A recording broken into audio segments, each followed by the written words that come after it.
Hello guys, तो welcome to our channel O learning point. तो मैं हूं शंकर गुरुम और आज यानी अभी हम डिस्कस करेंगे आपका haloalkanes and haloarenes का बहुत ही इंपॉर्टेंट रिएक्शन। वो है आपका SN1 और SN2 जो कि आपका है केमिकल रिएक्शन यानी chemical properties of haloalkanes हम डिस्कस करेंगे, है ना। तो पेन और कॉपी निकाल लें, जैसे जैसे हम पॉइंट लिखवाएंगे ऐसे ऐसे लिखना है आपको। और लास्ट में हम SN1 और SN2 दोनों में डिफरेंस भी बता देंगे, ऐसे डिस्टिंग्विश कर देंगे, है ना। तो पॉइंट लिख देंगे, बहुत ही इंपॉर्टेंट है ये, आपका बोर्ड में पूछता है। तो ध्यान देना, स्टार्ट करेंगे। चलिए, तो हम क्या डिस्कस करेंगे ना, chemical properties of haloalkanes and haloarenes. Haloarenes का नहीं, हेलो अल्केन्स का, है ना। तो ये हमारा लेक्चर 5 है शायद। चलिए, तो हम हेडिंग लगाएंगे क्या ना, केमिकल, बहुत ही इंपॉर्टेंट, ध्यान देना, केमिकल प्रॉपर्टीज और केमिकल रिएक्शन कहो, chemical properties of haloalkanes. मजा आ जाएगा। हेलो अल्केन्स बहुत ही इंटरेस्टिंग टॉपिक है ये, हेलो अल्केन्स, है ना। तो हेडिंग लगाओ chemical properties of haloalkanes. Haloalkanes का, हेलो एरिन्स का तो हमारा नेक्स्ट वीडियो होगा। तो chemical properties of haloalkanes, तो ये जो आपका हेलो अल्केन्स होता है ना, ये 3 प्रकार का रिएक्शन दिखाता है। एक तो होता है आपका क्या ना, substitution reaction, sorry nucleophilic substitution reaction. एक होता है आपका क्या, न्यूक्लियो, जो कि अब हम डिस्कस करेंगे इसके भी बारे में, न्यूक्लियोफिलिक सब्स्टिट्यूशन रिएक्शन। ये जो हेलो अल्केन होता है ना, इसका 3 ठो रिएक्शन होता है। एक तो होता है न्यूक्लियोफिलिक सब्स्टिट्यूशन रिएक्शन, दूसरा होता है आपका एलिमिनेशन रिएक्शन, एलिमिनेशन रिएक्शन, और तीसरा जो होता है आपका क्या ना, एक्शन विथ मेटल्स और रिएक्शन विथ मेटल कहो, रिएक्शन विथ मेटल्स, है ना। तो जो आपका chemical properties of haloalkanes है, सबसे पहले तो हम देखिए कि हेलो अल्केन्स 3 ठो रिएक्शन दिखाता है, शो करता है। हेलो अल्केन्स में हमारा 3 ठो रिएक्शन होता है, आपका nucleophilic substitution reaction, elimination reaction और आपका रिएक्शन विथ मेटल्स। यानी जो हमारा जो हेलो अल्केन्स है ना, तो वो तो न्यूक्लियोफाइल सब्स्टिट्यूशन रिएक्शन दिखाता है, फिर एलिमिनेशन रिएक्शन होता है उसमें हेलो अल्केन में, और होता है रिएक्शन विथ मेटल। तो ये 3 ठो रिएक्शन बहुत इंपॉर्टेंट। सबसे पहला तो बहुत ही इंपॉर्टेंट है, इसमें आपका आएगा SN1 और SN2 आएगा, ठीक है ना। तो सिंपली हम तो इसको पहले लेंगे, है ना। तो अब जो हम पढ़ेंगे सब न्यूक्लियोफिलिक सब्स्टिट्यूशन रिएक्शन होगा, यानी न्यूक्लियोफाइल के साथ ही हम हेलो अल्केन को रिएक्ट करेंगे और डिफरेंट टाइप ऑफ प्रोडक्ट हम बनाएंगे, ठीक है ना। तो सबसे पहला वाला ये हेडिंग दो, न्यूक्लियोफिलिक सब्स्टिट्यूशन रिएक्शन। ये तो हमारा नेक्स्ट लेक्चर में होगा, या तो फिर इसमें होगा तो हम लास्ट में ये दोनों के बारे में डिस्कस कर देंगे, ठीक है ना। चलिए, तो सबसे पहले आपका क्या आएगा ना, न्यूक्लियोफिलिक सब्स्टिट्यूशन रिएक्शन। अब ये क्या है, न्यूक्लियोफिलिक सब्स्टिट्यूशन रिएक्शन बहुत ही इंपॉर्टेंट है, न्यूक्लियोफिलिक सब्स्टिट्यूशन रिएक्शन। तो न्यूक्लियोफिलिक का तो मतलब समझ में आ रहा है, न्यूक्लियोफिलिक का मतलब आप जानते हो, सिंपली न्यूक्लियोफाइल। क्या, न्यूक्लियोफाइल। न्यूक्लियोफाइल क्या होता है, एक ऐसा ग्रुप जो कि न्यूक्लियस का लवर है, यानी इलेक्ट्रॉन रिच स्पेसीज जिसको कहते हो, जिसके पास की इलेक्ट्रॉन ज्यादा होता है। जैसे आपका हो गया R-, OH-, आपका हो गया RO-, आपका हो गया NH3 हो गया, NH3 हो गया, है ना। तो एटसेट्रा, ये सब आपका क्या होता है ना, आपका न्यूक्लियोफाइल होता है। न्यूक्लियोफाइल को हम डिनोट करते हैं ऐसे, ये पता है फर्स्ट ईयर में, आप 11th में पढ़े होंगे, Nu- न्यूक्लियोफाइल, ठीक है ना। और सब्स्टिट्यूशन का मतलब क्या होता है ना, सब्स्टिट्यूशन सिंपल सब्स्टिट्यूट होगा, यानी लगेगा, सब्स्टिट्यूट, है ना। सब्स्टिट्यूशन मतलब सब्स्टिट्यूशन, यानी न्यूक्लियोफाइल का सब्स्टिट्यूशन होगा कहां पर, हेलो अल्केन में। हेलो अल्केन का मतलब क्या होता है, RX, जिसको एल्किल हैलाइड कहते हो। तो एल्किल हैलाइड में आपका सिंपल न्यूक्लियोफाइल अटैच होगा, वही देखना है। और वही चीज SN1 और SN2 हम मैकेनिज्म के थ्रू समझेंगे, ठीक है ना। तो समझ में आ गया ना, मतलब न्यूक्लियोफाइल का सब्स्टिट्यूशन होगा, सिंपल है, उसको हम न्यूक्लियोफिलिक सब्स्टिट्यूशन रिएक्शन कहते हैं। तो जैसे यहाँ पर न्यूक्लियोफाइल मतलब समझ में ना, R-, OH-, RO-, ये आपका NH3 होगा, बहुत सारा आपका न्यूक्लियोफाइल है ना। तो आपका जो हेलोजन होता है वो भी होता है आपका I-, ये सब होता है एटसेट्रा, और भी बहुत होता है, पता है आपको न्यूक्लियोफाइल, ठीक है ना। चलिए, न्यूक्लियोफाइल का सब्स्टिट्यूशन को हम न्यूक्लियोफिलिक सब्स्टिट्यूशन रिएक्शन कहते हैं। तो जैसे मान लो हम यहाँ पर क्या करेंगे ना, एल्किल हैलाइड के साथ न्यूक्लियोफाइल को रिएक्ट करेंगे। अब यहाँ पर जो भी आएगा आपको सब न्यूक्लियोफाइल ही दिखेगा अब, है ना। तो न्यूक्लियोफाइल ही सब्स्टिट्यूट होगा कहाँ पर ना, एल्किल हैलाइड में, RX में। तो जैसे कि यहाँ पर न्यूक्लियोफाइल के साथ, न्यूक्लियोफाइल का सिंबल ये है ना, तो न्यूक्लियोफाइल जगह पर OH माइनस लग सकता है, R माइनस लगता है, RO माइनस, जो भी न्यूक्लियोफाइल है जो भी लग सकता है, NU माइनस में, ठीक है ना। तो इसमें आपका रिएक्ट होगा क्या, RX, यानी एल्किल हैलाइड जो हेलो अल्केन जिसको कहते हो, है ना। तो यहाँ पर क्या होगा, ये न्यूक्लियोफाइल के साथ RX जब रिएक्ट होता है तो क्या होता है ना, इसमें क्या होता है ना, न्यूक्लियोफाइल RX के साथ रिएक्ट होता है तो क्या होता है यहाँ पर ना, R के साथ जुड़ जाता है आपका, न्यूक्लियोफाइल के साथ जुड़ जाता है, R के साथ जुड़ जाता है क्या, R, न्यूक्लियोफाइल के साथ R जुड़ जाता है, और X आपका लिविंग ग्रुप है, ये चला जाता है अपना इलेक्ट्रॉन, ये X क्या है, लिविंग ग्रुप, तो ये अपना इलेक्ट्रॉन लेकर चलता बनता है, ठीक है ना, ये चल जाता है अपना, ये लिविंग ग्रुप है, X क्या है आपका, लिविंग ग्रुप, लिविंग ग्रुप। ये होता है ऐसे, हम इसका पूरा मैकेनिज्म देखेंगे कैसे होता है सब, है ना। तो न्यूक्लियोफाइल जब एल्किल हैलाइड के साथ रिएक्ट करता है तो क्या होता है ना, R के साथ, यानी ये R क्या होता है, alkyl group, methyl, ethyl, propyl जो भी, तो ये R न्यूक्लियोफाइल के साथ जुड़ जाता है और हमारा होता है क्या ना, X माइनस, यानी हेलोजन सेपरेट हो जाता है, ठीक है ना। तो X अपना इलेक्ट्रॉन लेकर, ये दोनों दो बॉन्ड का 2 इलेक्ट्रॉन लेकर चला जाता है, तो ये इसके साथ जुड़ जाता है।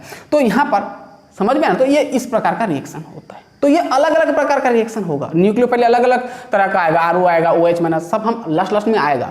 तो पहले हम ये समझ रहे हैं कि न्यूक्लियोफाइल, यहाँ पर न्यूक्लियोफिलिक सब्स्टिट्यूशन रिएक्शन का मतलब क्या होता है ना, न्यूक्लियोफाइल RX से जुड़ता है, तो न्यूक्लियोफाइल के साथ एक R जुड़ जाता है, तो उसको हम क्या बोलते हैं ना, न्यूक्लियोफिलिक सब्स्टिट्यूशन रिएक्शन, यानी न्यूक्लियोफाइल का RX के साथ जुड़ जाना को हम न्यूक्लियोफिलिक सब्स्टिट्यूशन रिएक्शन कहते हैं।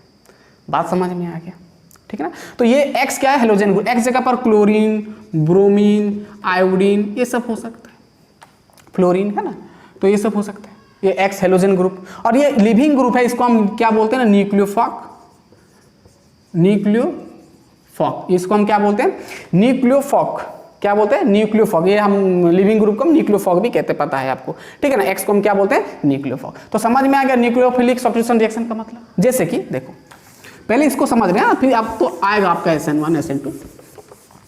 तो न्यूक्लियोफिलिक सब्स्टिट्यूशन मतलब क्या होता है ना, RX के साथ यदि न्यूक्लियोफाइल जुड़ेगा तो न्यूक्लियोफिलिक सब्स्टिट्यूशन रिएक्शन हो गया। बहुत सारा न्यूक्लियोफाइल जुड़ सकता है, जैसे मान लो यहाँ पर RX का मतलब हेलोजन ग्रुप, सॉरी आपका एल्किल हैलाइड, इसके साथ मान लो KOH जुड़ गया, ये न्यूक्लियोफिलिक रिएजेंट है, मतलब KOH, पोटेशियम हाइड्रोक्साइड में OH न्यूक्लियोफाइल है, OH माइनस अभी बताया ना। तो यहाँ पर क्या होता है, जब इसके साथ पास करेंगे, ये एक एक रिएक्शन का अलग अलग नाम होता है, हम वो बाद में आएगा हमारा, है ना। तो यहाँ पर KX चला जाता है, और R ये न्यूक्लियोफाइल, ये क्या हमारा न्यूक्लियोफाइल है, तो OH R के साथ जुड़ जाता है, यानी ROH, यानी एल्कोहल मिल गया, यानी हमारा एल्किल हैलाइड से क्या मिल गया, एल्कोहल मिल गया। यानी ये भी तो एक प्रिपरेशन हुआ ना एल्कोहल का ना, जब हम एल्किल हैलाइड के साथ KOH दे रहे हैं तो एल्कोहल मिल रहा है, यानी न्यूक्लियोफाइल के यहाँ पर सब्स्टिट्यूशन हो रहा है, तो इसका नाम क्या पड़ जाएगा, न्यूक्लियोफिलिक सब्स्टिट्यूशन रिएक्शन। और बहुत हो सकता है, जैसे RX के साथ यहाँ पर मान लो NaOH लगा दो, या आप आर्सियन लगा दो, है ना, सियानाइड ग्रुप। तो क्या होगा, ये सिंपली ये आर्सियन मतलब यहाँ पर क्या होगा, हाँ RX चला जाएगा, तो यहाँ पर क्या हो जाएगा ना, R के साथ CN जुड़ जाएगा, और यहाँ पर आपका RX हो जाएगा, है ना, एल्किल हैलाइड मिल जाता है। ये भी एक रिएक्शन है। यहाँ पर देखो न्यूक्लियोफाइल RCN है, ये CN मतलब न्यूक्लियोफाइल है ना, ये CN भी न्यूक्लियोफाइल है, तो न्यूक्लियोफिल R के साथ जुड़ गया, तो ये एक प्रकार का न्यूक्लियोफिलिक सब्स्टिट्यूशन रिएक्शन हो गया। और भी जैसे आपका RX हुआ, जो आपका H2O यानी पानी, ये भी पानी में क्या होता है, न्यूक्लियोफाइल होता है, OH माइनस होता है, H प्लस OH माइनस ना, H प्लस OH माइनस होता है, तो यहाँ पर OH इसके साथ जुड़ जाता है। अरे H2O को हम HOH ऐसे लिख सकते हैं, और ऐसे भी लिख सकते हैं HOH, ये न्यूक्लियोफाइल है ना, तो ये HX चला गया, तो R के साथ जुड़ गया क्या, एल्कोहल, और ये HX हाइड्रोजन आपका हेलोजन एसिड, ठीक है ना। तो ये आपका R के साथ जुड़ गया क्या, न्यूक्लियोफाइल OH। तो ये जो न्यूक्लियोफिलिक का सब्स्टिट्यूशन हुआ, यानी ये हट गया और न्यूक्लियोफाइल जुड़ गया R के साथ, तो इस प्रकार रिएक्शन को हम क्या बोलते हैं, न्यूक्लियोफिलिक सब्स्टिट्यूशन रिएक्शन। क्लियर। तो ये भी हमारा क्या मिला ना, एल्कोहल मिला, ठीक है ना, तो सिंपल है समझ। इसमें भी आपका एल्कोहल मिल रहा था, इसमें भी, ठीक है। तो ये तो एक एक अलग अलग नाम से हम बाद में डिस्कस करेंगे। मैं यहाँ पर आपको ये समझा रहा था कि न्यूक्लियोफिलिक सब्स्टिट्यूशन रिएक्शन का मतलब ये है कि न्यूक्लियोफाइल RX के साथ जुड़ जाएगा तो ये बन जाता है आपका न्यूक्लियोफिलिक सब्स्टिट्यूशन रिएक्शन। अब उसका मैकेनिज्म समझेंगे कि कैसे होता है ये न्यूक्लियोफाइल RX न्यूक्लियोफाइल जुड़ता है तो कैसे अल्कोहल देता है, कुछ भी देता है, वो न्यूक्लियोफाइल को डिपेंड करेगा, है ना। तो चलिए वो हम देखेंगे अब। तो वो चीज को मतलब जो एल्किल हैलाइड में जब आप न्यूक्लियोफाइल को देते हो तो जो प्रोडक्ट बनाता है ना, तो उसके लिए आपके पास 2 ठो रिएक्शन दिया गया है। कितना ठो? 2 ठो रिएक्शन या 2 ठो मैकेनिज्म कह सकते हो, यानी 2 तरीके से बनता है आपका न्यूक्लियोफिलिक सब्स्टिट्यूशन रिएक्शन होता है 2 तरीके से, जिसको आप पहला वाला बोलते हो आप SN1 रिएक्शन, SN1 और SN2 हम पहले पढ़ेंगे तो SN2 लिख दे रहे हैं, SN2 रिएक्शन, और दूसरा होता है आपका SN1 रिएक्शन। यानी ये 2 मैकेनिज्म के थ्रू आपका न्यूक्लियोफाइल सब्स्टिट्यूट होता है RX में, तो SN2 और SN1। तो सबसे पहले तो हम SN2 का मतलब क्या होता है हम देखेंगे। तो सबसे पहले हेडिंग लगाओ SN2, क्या SN2, इसको मिटा दे रहे हैं तो SN2 पहले हेडिंग लगाओ, SN2 रिएक्शन कहो या SN2 लिखो, ठीक है ना, ठीक है ना। SN2 का मतलब क्या होता है ना, S का मतलब क्या, तो सब्स्टिट्यूशन, N का मतलब न्यूक्लियोफिलिक, 2 का मतलब बाईमोलिकुलर। तो इसका नाम, इसको हम पूरा लिखेंगे तो इसका नाम होता है 2 मतलब बाईमोलिकुलर, फिर N आता है बाईमोलिकुलर न्यूक्लियोफिलिक सब्स्टिट्यूशन रिएक्शन, और सब्स्टिट्यूशन कहो, है ना। तो इसका पूरा नाम क्या है ना, बाईमोलिकुलर न्यूक्लियोफिलिक सब्स्टिट्यूशन रिएक्शन। बहुत ही इंपॉर्टेंट है, ध्यान देना। अब आएगा आपका मैकेनिज्म, ध्यान से समझना, बहुत ही इंपॉर्टेंट है ना, बहुत आसान भी है। तो SN2 का मतलब क्या होता है, बाईमोलिकुलर मतलब 2 मॉलिक्यूल यहां पर रिएक्ट होते हैं, इसीलिए बाईमोलिकुलर नाम दिया गया है। तो बाईमोलिकुलर न्यूक्लियोफिलिक सब्स्टिट्यूशन, और SN1 में यूनिमोलिकुलर, एक ही तो होता है ना। तो वो तो हम देखेंगे बाद में, पहले इसको समझते हैं। तो SN2 bimolecular reaction, SN2 reaction जिसका नाम है बाईमोलिकुलर न्यूक्लियोफिलिक सब्स्टिट्यूशन रिएक्शन, ठीक। देखिए SN2 का हम पूरा मैकेनिज्म समझेंगे, ये क्या होता है। हम तो देखेंगे वही रिएक्शन, मतलब जब आपके पास न्यूक्लियोफाइल होगा और यहाँ पर आपका RX होगा, है ना, यहाँ पर कुछ भी सॉल्वेंट कुछ भी आपका होगा, तो यहाँ पर कैसे आपको RNU मिलेगा, यानी R के साथ न्यूक्लियोफाइल कैसे जुड़ेगा और X कैसे निकलेगा, यही चीज हमको समझना है। इसका पूरा मैकेनिज्म देखेंगे ना। तो सबसे पहले तो SN2 का देखेंगे हम। तो मैकेनिज्म SN2 का हम मैकेनिज्म कर रहे हैं, मतलब प्रोसीजर देखेंगे कैसे कैसे ये होता है ना, न्यूक्लियोफाइल कैसे कैसे आपका R के साथ जुड़ता है देखेंगे। तो SN2 में ध्यान देना, तो उसके लिए आपको लेना पड़ेगा सबसे पहले RX, फिर न्यूक्लियोफाइल लेना पड़ेगा, है ना। तो RX जगह पर मैं कुछ भी मान लो मैं ले लिया RX में, RX का मतलब एल्किल हैलाइड, तो मैं यहां पर ले लिया। तो ये तो हेडिंग दे दिए हो ना, ये वाला ऊपर का, तो मैं इसको थोड़ा मिटा दे रहा हूं, है ना, पूरा मिटा दे रहा हूं, फिर ऊपर से करेंगे तो ठीक रहेगा। लिख लिए ना। चलिए, तो हम क्या पढ़ रहे हैं, chemical properties of haloalkanes. तो ऊपर हेडिंग लगाएंगे तो ठीक रहेगा। सबसे पहला वाला ए वाला है, SN बड़ा बड़ा करके लिखो इसको, SN2 ना, SN2 हम तो पूरा लिखे हैं बाईमोलिकुलर न्यूक्लियोफिलिक सब्स्टिट्यूशन, ठीक है ना। चलिए, इसका हम क्या देखेंगे, मैकेनिज्म, यानी कैसे जुड़ता है, ठीक है ना। कौन सा ना, जब आपके पास RX होता है, जब आप उसके साथ न्यूक्लियोफाइल को अटैच करते हो तो कैसे R के साथ NU जुड़ता है वो देखेंगे, ठीक है, वही मैकेनिज्म समझेंगे। तो उसके लिए आपको एक लेना पड़ेगा RX का मतलब एल्किल हैलाइड यानी हेलो अल्केन। तो मैं मान लो यहाँ पर ले लिया एक हेलो अल्केन X, यहाँ पर X, यहाँ पर आपका ले लिया R, है ना। और देखिए यहाँ पर R का मतलब क्या होता है, एल्किल CH3CH2H5, यानी नंबर ऑफ कार्बन यहाँ पर जुड़ सकता है ना। तो मान लो मैं यहाँ पर ले लिया C, क्या ले लिया C, कार्बन के साथ जुड़ेगा ना X, और मान लो यहाँ पर मैं ले लिया H, है ना, और ये मैं डैश पोजीशन में यहाँ पर ले लिया, मान लो R ले लिया, और यहाँ पर ये वेज पोजीशन जिसको कहते हो आप, जो बोल्ड कलर का होता है ना, बोल्ड लाइन जिसको कहते हो आप, बोल्ड लाइन, वेज लाइन भी कहा जाता है इसको।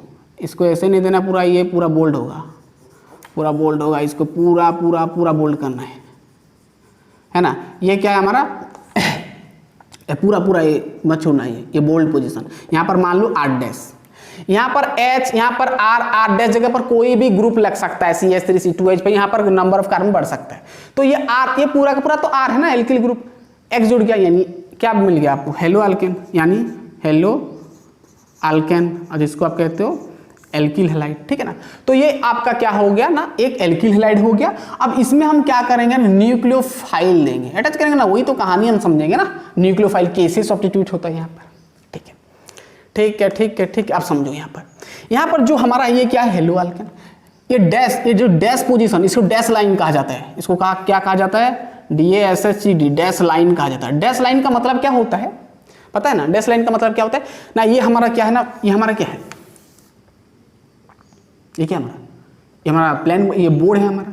ये डैश का मतलब क्या होता है ना, ये R और जो C का जो बॉन्ड है ना बीच का, R और C का जो बॉन्ड है, वो बॉन्ड ये जो है इसके अंदर है, बिहाइंड द प्लेन है। यानी ये जो प्लेन है ना हमारा, ये दीवार है, दीवार के पीछे है, पीछे लगा है R, यानी बॉन्ड को रिप्रेजेंट करता है, मतलब बिहाइंड द प्लेन।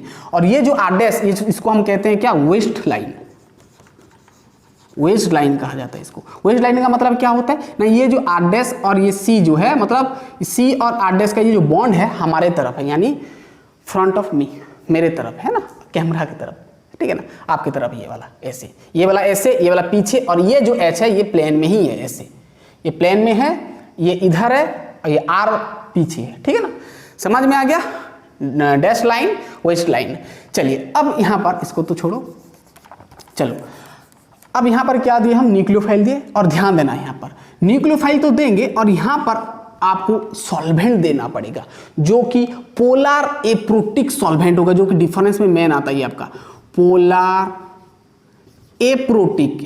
एप्रोटिक का मतलब बिना, विदाउट प्रोटॉन, एप्रोटिक का मतलब विदाउट प्रोटॉन, प्रोटॉन नहीं होगा। तो एक ऐसा सॉल्वेंट देना है जिसमें कि आपका प्रोटॉन नहीं होगा, पोलर एप्रोटिक सॉल्वेंट, लाइक आपका एसीटोन, क्या है इसको मिटा दे रहे हैं ना, लाइक क्या है आपका एसीटोन, CH3CO CH3 कहते हैं ना एसीटोन, फिर है आपका एसीटोनाइट्राइल, एसीटोनाइट्राइल वगैरह वगैरह, ठीक है ना, एटसेट्रा लिख देना, ठीक है, एसीटोन, एसीटोनाइट्राइल, ये सब, ठीक है। तो जब आप न्यूक्लियोफाइल देते हो, न्यूक्लियोफाइल रिएक्ट करते हो एल्किल हैलाइड के साथ, और यहाँ पर पोलर एप्रोटिक सॉल्वेंट देते हो, तो यहाँ पर क्या होता है ना, ध्यान देना। अब देखना, यहाँ पर न्यूक्लियोफाइल है, नेगेटिव वाला कहानी है इसका। अब देखो यहाँ पर कार्बन और X, ये कार्बन और ये X का मतलब क्या होता है, halogen group, halogen family, chlorine, fluorine, bromine, iodine, ये सब होता है, ठीक है। आपको पता है X का मतलब हेलोजन ग्रुप, जो कि इसका इलेक्ट्रोनेगेटिविटी, यानी इलेक्ट्रोनेगेटिव ये कार्बन से ज्यादा होता है, इतना तो पता है, यानी इसको हम पार्शियल नेगेटिव कहते हैं, और ये पार्शियल पॉजिटिव कहते हैं, इसका कम होता है, ठीक है ना, इतना तो पता है। अब न्यूक्लियोफाइल जुड़ेगा तो साफ साफ दिख रहा है, न्यूक्लियोफाइल है, माइनस वाला कहानी है, इसका प्लस वाला कहानी है, तो न्यूक्लियोफाइल इसके साथ जुड़ेगा ना, इसके साथ थोड़ी ना जाएगा, इसके पास तो इलेक्ट्रॉन क्लाउड है ना। तो चलिए ठीक है, अब ये न्यूक्लियोफाइल, ये कार्बन है, नेगेटिव और पॉजिटिव। अब न्यूक्लियोफाइल इसके साथ जुड़ेगा, कार्बन के साथ, तो कैसे जुड़ेगा, एक तो तरीका ये है कि न्यूक्लियोफाइल इधर से, ये कार्बन फ्रंट से आ सकता है, न्यूक्लियोफाइल ऐसे जाकर कार्बन के सीधा सीधा जुड़ सकता है, और एक तो तरीका है जो न्यूक्लियोफाइल ऐसे मुड़कर आकर जुड़ सकता है कार्बन के साथ। लेकिन ये जो न्यूक्लियोफाइल जब फ्रंट से आएगा, कार्बन को अप्रोच फ्रंट से यदि यहाँ पर अटैच होने की कोशिश करेगा, तो यहाँ पर क्या है, X के ऊपर क्या है, माइनस लगा है, यानी इसका इलेक्ट्रॉन क्लाउड है, यहाँ पर इलेक्ट्रॉन है ना, तो ये नेगेटिव क्या हो जाएगा, रिपेल हो जाएगा, क्या हो जाएगा, रिपेल हो जाएगा। इसीलिए न्यूक्लियोफाइल ना आगे से SN2 रिएक्शन में आगे से रिएक्ट नहीं कर पाता है कार्बन को, ठीक है ना, कार्बन को अप्रोच नहीं कर पाता है, कार्बन के साथ बॉन्डिंग नहीं कर पाता है, क्यों, बिकॉज ऑफ ये हेलोजन का क्या है, नेगेटिव वाला कहानी है, तो नेगेटिव बीच में रिपल हो जाता है, रिपल्सन हो जाता है, इसलिए न्यूक्लियोफाइल आगे से फ्रंट से अटैक नहीं कर पाता है। तो ये भी बहुत बड़ा डिफरेंस है SN1 और SN2 में, ठीक है ना। ये तो एक डिफरेंस है कि पोलर एप्रोटिक, वहां पर पोलर होता है, यहाँ पर एप्रोटिक होता है, ठीक है ना। ठीक है, तो यहाँ पर न्यूक्लियोफाइल आगे से नहीं जुड़ता है, कहाँ से अटैच होता है, पीछे से, बैक अटैक होता है। क्या अटैक होता है, back attack, back attack, note करना, बैक अटैक होता है। न्यूक्लियोफाइल पीछे से जाकर कार्बन के साथ जुड़ता है। तो जब न्यूक्लियोफाइल पीछे से जाकर कार्बन के साथ जुड़ता है तो ये क्या होता है, हमारा हेलोजन ग्रुप है। अब हेलोजन ग्रुप बढ़िया लिविंग ग्रुप है, पता है। तो ये जब नीचे पीछे से जाएगा, इसको अप्रोच करेगा, तो ये हेलोजन थोड़ी ना बैठा रहेगा, ये वाला ये हेलोजन अपना इलेक्ट्रॉन लेकर चला जाएगा, ये ठीक है ना, ये अपना इलेक्ट्रॉन मतलब ये लीव कर जाएगा, एक्स जो है ये अपना इलेक्ट्रॉन लेकर ये लीव कर जाएगा, ठीक है ना। ये पीछे से दिखाएंगे तो ठीक होगा, ये जो बॉन्ड है ये अपना इलेक्ट्रॉन लेकर लीव कर जाएगा, ठीक है ना।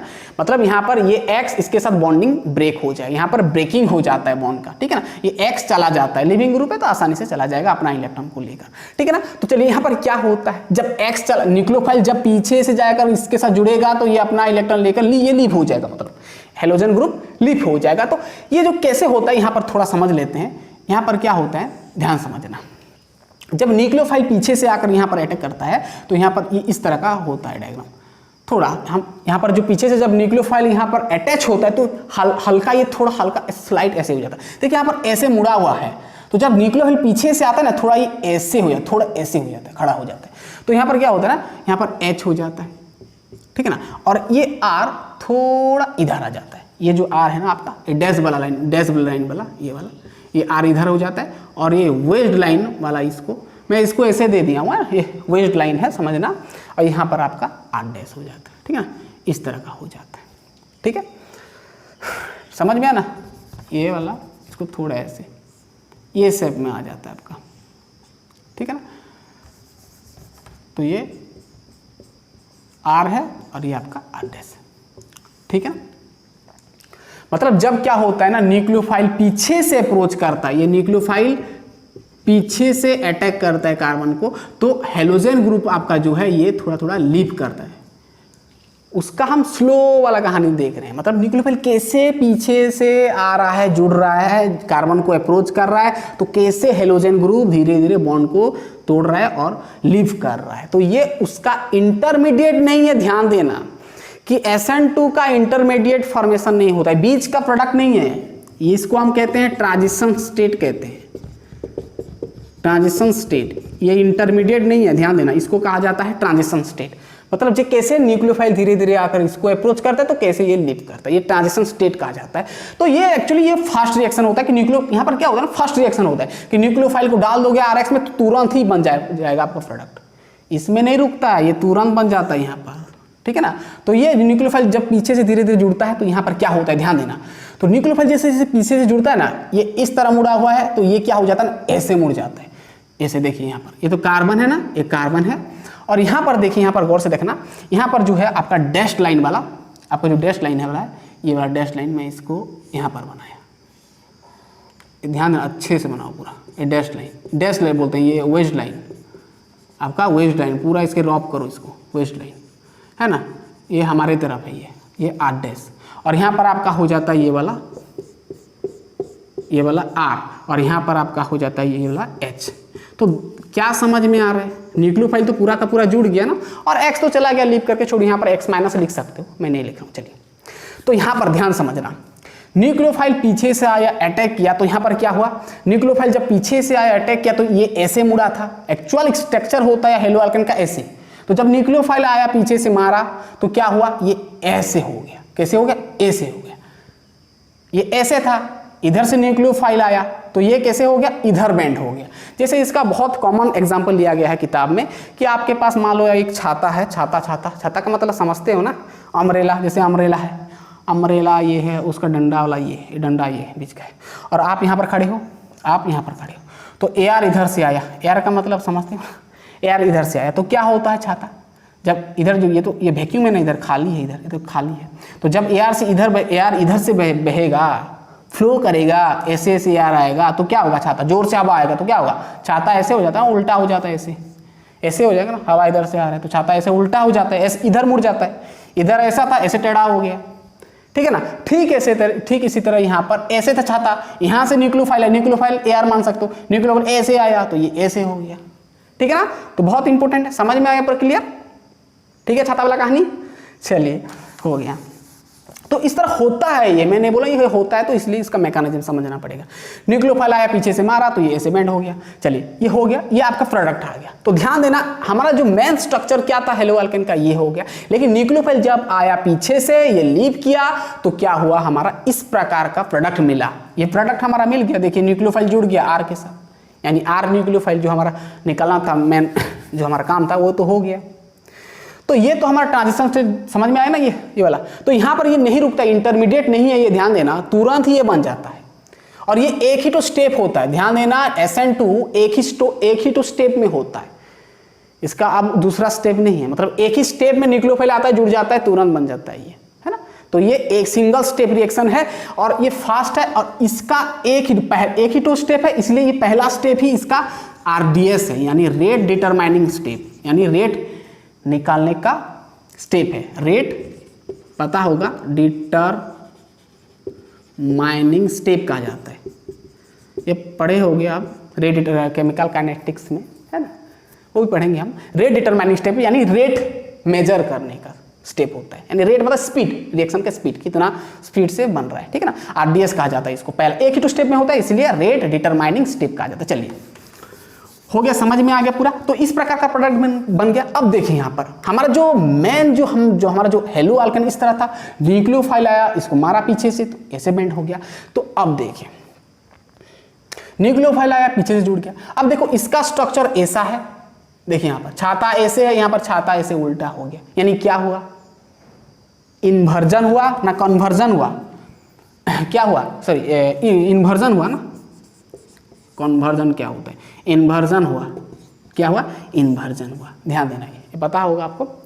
यहाँ पर क्या है ना, हेलो अल्केन ऐसा था, हवा इधर से आया, न्यूक्लियोफाइल इधर से आया तो ऐसे बेंड हो गया, यानी इसका ये इन्वर्जन है। क्या है, इन्वर्जन कहते हैं इसको, इन्वर्जन कहो, इन्वर्जन कहो।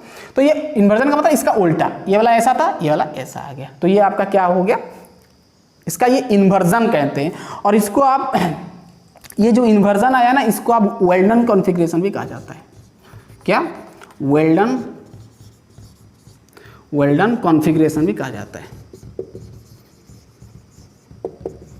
यानी शेप देखो ना इसका किस तरह है, इस तरह, इसका ऐसे है, इसका ऐसे है, यानी इसका उल्टा ये ऐसे था, ये ऐसे है, यानी इन्वर्जन है, इसका इन्वर्जन ही आ गया, उल्टा आ गया, तो इसको वेल्डन कॉन्फ़िगरेशन भी कहा जाता है। ठीक है ना। चलिए इतना तो समझ में आ गया। अब इसमें जो मेन पॉइंट हम लिखेंगे तो समझ में आ गया, ठीक है ना। और एक बार हम इसको बता दे रहे हैं कि न्यूक्लियोफाइल आया, फ्रंट से आ सकता है बट फ्रंट से नहीं आ पाया, क्यों, क्योंकि यहाँ पर भी एक नेगेटिव वाला कहानी है, तो नेगेटिव रिपेल हो जाएगा, इसलिए फ्रंट से अटैक नहीं कर पाया, तो सोचा कि मैं पीछे से जाऊंगा, तो पीछे से जब पीछे से आएगा अप्रोच किया तो क्या हुआ, छाता वाला कहानी, तो न्यूक्लियोफाइल धीरे धीरे अप्रोच किया तो हेलोजन धीरे धीरे लीव करना चालू कर दिया। तो अब जब पीछे से आया न्यूक्लियोफाइल तो ये क्या हो गया, न्यूक्लियोफाइल तो जुड़ गया लेकिन ये इन्वर्जन हो गया, यानी यहाँ पर जो था छाता वाला कहानी, न्यूक्लियोफाइल पीछे ऐसे आया तो ये वाला ऐसे हो गया, इसको आप इन्वर्जन कहते हो, इसका इन्वर्जन आ गया, इसको आप वेल्डन कॉन्फ़िगरेशन कहते हो। और वैसे ये आपका सिंगल स्टेप में होता है, इसलिए ये पहला स्टेप ही आपका रेट डिटरमाइनिंग स्टेप है, तो समझेंगे, ठीक है ना। और ये ट्रांजिशन स्टेट है, इंटरमीडिएट नहीं है, नोट करना। चलिए इतना लिख लें फटाफट, देन हम समझेंगे यहाँ पर कुछ इंपॉर्टेंट पॉइंट हम लिखें, पहले समझेंगे, समराइज करेंगे क्या क्या हमको यहाँ पर जानने को मिला, तो दिमाग में फिट हो जाए, है ना। फिर लास्ट में जब हम SN1 पढ़ेंगे, फिर SN1 और SN2 को दोनों को कंपैरिजन करेंगे, यानी डिफरेंस लिखेंगे, तो और अच्छे से याद हो जाएगा, है ना। आपको पढ़ना भी नहीं पड़ेगा, एक ही बार याद हो जाएगा, मैं बताऊंगा तो, ठीक है। चलिए कुछ छोड़े पॉइंट नहीं है, तो ध्यान देना, पोलर एप्रोटिक सॉल्वेंट देंगे, ठीक है ना। और यहाँ पर और एक चीज, यहाँ पर जो न्यूक्लियोफाइल देंगे ना हम, वो स्ट्रॉन्ग होगा, क्या होगा ना, स्ट्रॉन्ग होगा, वो चीज नोट करना। वहां पर वीक देते हैं, यहाँ पर स्ट्रॉन्ग देते हैं। चलिए अब हम कुछ इंपॉर्टेंट पॉइंट्स लिखेंगे इसका, चलिए समझ में आ गया ना पूरा मैकेनिज्म। चलिए इसको थोड़ा समराइज करेंगे, क्या क्या हमको यहाँ पर जानने को मिला, और कुछ सवाल भी ले जाएंगे, है ना। चलिए कुछ सम इंपॉर्टेंट पॉइंट्स, और पॉइंट्स में लिख दे रहा हूँ, इंपॉर्टेंट पॉइंट्स, है ना, इंपॉर्टेंट पॉइंट्स किसका, SN2 का क्या क्या जानने को मिला। अब तो हम पढ़े, डिस्कस किए, क्या क्या जानने को मिला बताइए एक एक पॉइंट। तो सबसे पहले तो देखिए यहाँ पर एक एक पॉइंट। पहला पॉइंट जो आपका जो यहाँ पर जो रिएक्शन हुआ, मतलब RX के साथ न्यूक्लियोफाइल जो जुड़ा, तो मिला R के साथ जुड़ गया न्यूक्लियोफाइल, है ना, न्यूक्लियोफाइल मिला। तो यहाँ पर सबसे पहले तो यहाँ पर ध्यान देना कि इसका जो रेट होता है, थोड़ा बहुत पता होगा केमिकल काइनेटिक्स, उसी के अनुसार मैं चल रहा हूँ, है ना। तो रेट का मतलब समझते हैं ना, रिएक्शन का रेट, सिंबल लिखते हो R और ROR लिखते हो, रेट ऑफ रिएक्शन। चलो रेट, हाँ चलो R लिख देना है ना। रेट को हम कैसे एक्सप्रेस करते हैं पता है ना, यहाँ पर लेते हैं एक कांस्टेंट और यहाँ पर क्या करते हैं ऐसे स्क्वायर ब्रैकेट देना, पता है ना। जो हमारा यहाँ पर देखिए, यहाँ पर ध्यान देना, हाँ और एक ठो चीज यहाँ पर देखिए, यहाँ पर RX का मतलब क्या होता है, एल्किल। ये एक ठो रिएक्टेंट है, ये वाला ये रिएक्टेंट, दो ठो रिएक्टेंट है। तो इसको यदि हम रेट में लिखेंगे तो क्या हुआ, एक तो RX लिखेंगे कॉन्सेंट्रेशन टर्म में, और न्यूक्लियोफाइल, क्या न्यूक्लियोफाइल का एक टर्म आएगा। पता है ना, रेट को लिखते हैं जितना ठो रिएक्टेंट होता है उसका कॉन्सेंट्रेशन करते हैं, यहाँ पर एक K देते हैं, ठीक है। चलिए ठीक है, समझ में आ गया ना, पूरा समझ में आ गया। तो रेट इक्वल टू लिखने का तरीका है, तो रेट इक्वल टू ये, मतलब रेट का फॉर्मूला कह सकते हो ये, इससे हम बता सकते हैं कि रेट ऑफ रिएक्शन कितना है, रिएक्शन का जो ये रिएक्शन कितना तेजी से प्रोडक्ट मिल रहा है, ठीक है ना। तो यहाँ पर यदि ऑर्डर देखेंगे तो पता होगा रेट ऑफ, आप केमिकल काइनेटिक्स पढ़े, ऑर्डर देखेंगे तो इसका पावर 1, इसका पावर 1, इन 1 + 1 करते तो 2 होता है। बेसिकली ये तो एक्सपेरिमेंटली पता चलता है, ये ऑर्डर जो निकालते हैं वो एक्सपेरिमेंटली होता है, ऐसा नहीं थ्योरेटिकली आप नहीं बता सकते। फिर भी यहाँ पर ऑर्डर होता है आपका 2, ठीक है। तो ऑर्डर क्या होता है 2। तो ये भी बहुत ही इंपॉर्टेंट पॉइंट है कि SN2 में सेकेंड ऑर्डर, SN2 में सेकेंड ऑर्डर रिएक्शन में ही एप्लीकेबल होता है।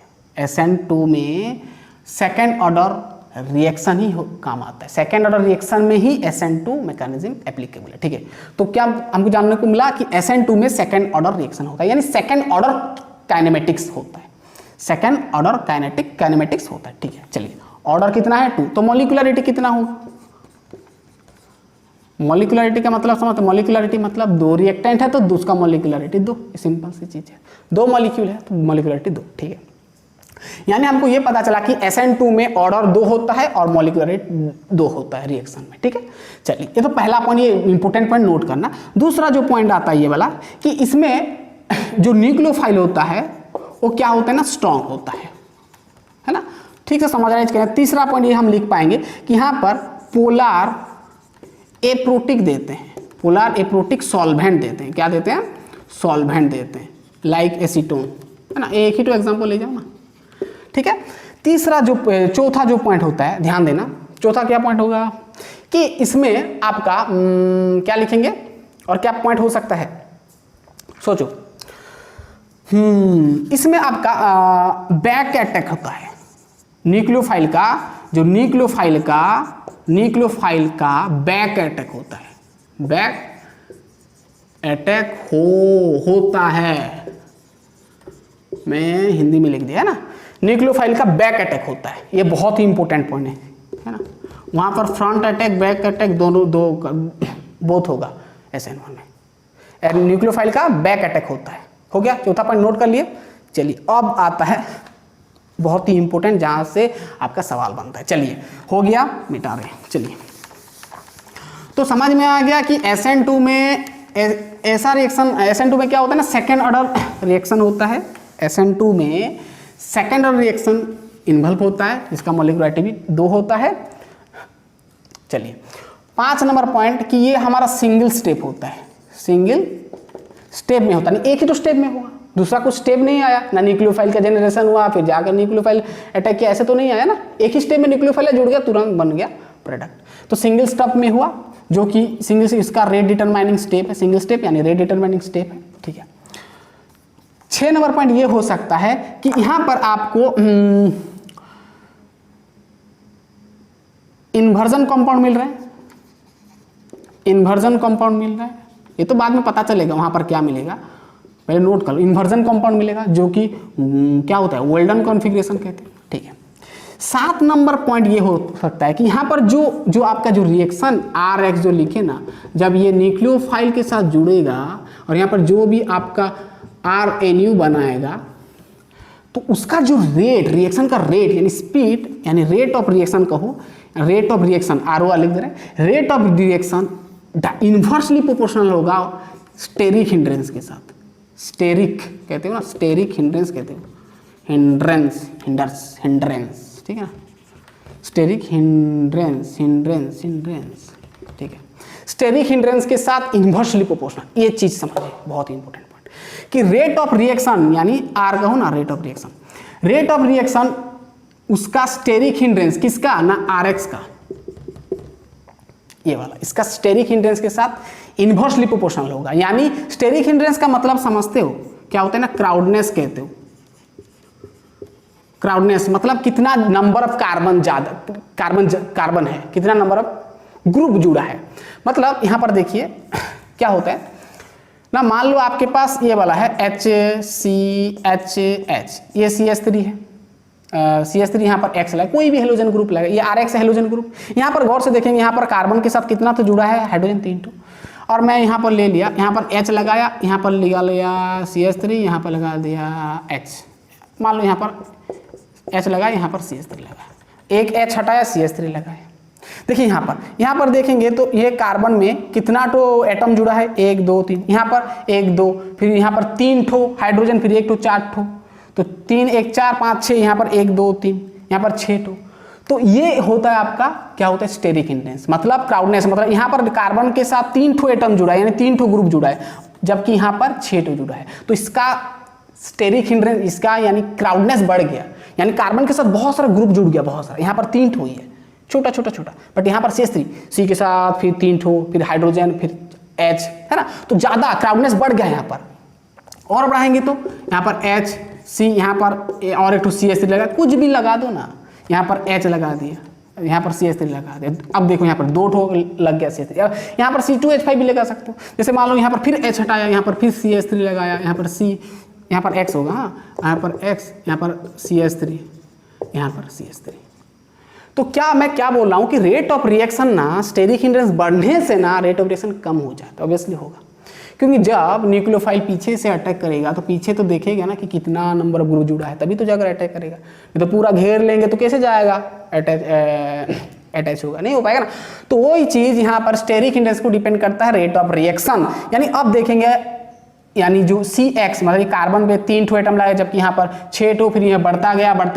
देखिए यहाँ पर CH3 बहुत, C के साथ 3 ठो H, फिर C के साथ 3 ठो H, फिर H, फिर यहाँ पर C के साथ 3 ठो, यानी सबसे क्राउडनेस तो यहाँ पर है कार्बन इधर। तो बैक साइड में जितना क्राउडनेस यानी जितना स्टेरिक हिंड्रेंस, उसका रेट ऑफ रिएक्शन उतना कम। समझ में आ गया? रेट ऑफ रिएक्शन जितना रेट ऑफ स्टेरिक हिंड्रेंस ना, स्टेरिक हिंड्रेंस जितना बढ़ेगा रेट ऑफ रिएक्शन उतना घटेगा, कम होगा, ठीक है ना। तो जैसे यहाँ पर देखिए किसका स्टेरिक हिंड्रेंस ज्यादा है, इसका क्राउडनेस ज्यादा है। देखो यहाँ पर कार्बन पे 3 ठो ग्रुप लगा है, C ऊपर से फिर H लगा है, बहुत सारा नंबर ऑफ एटम्स लगा है, जुड़ा है। तो इसका स्टेरिक हिंड्रेंस ज्यादा, यानी इसका क्या, इसका रेट ऑफ रिएक्शन का क्या होगा, रेट ऑफ रिएक्शन कम होगा ना। पीछे से जब न्यूक्लियोफाइल आएगा, R के साथ, R तो दिख रहा है ना, 1 2 3 बहुत सारा ग्रुप जुड़ा है, तो पीछे से आएगा, बहुत सारा क्राउडनेस है, तो जुड़ने को उसको प्रॉब्लम होगा। तो इसका रेट ऑफ रिएक्शन सबसे कम होगा, इससे फिर इससे सबसे कम होगा इसका।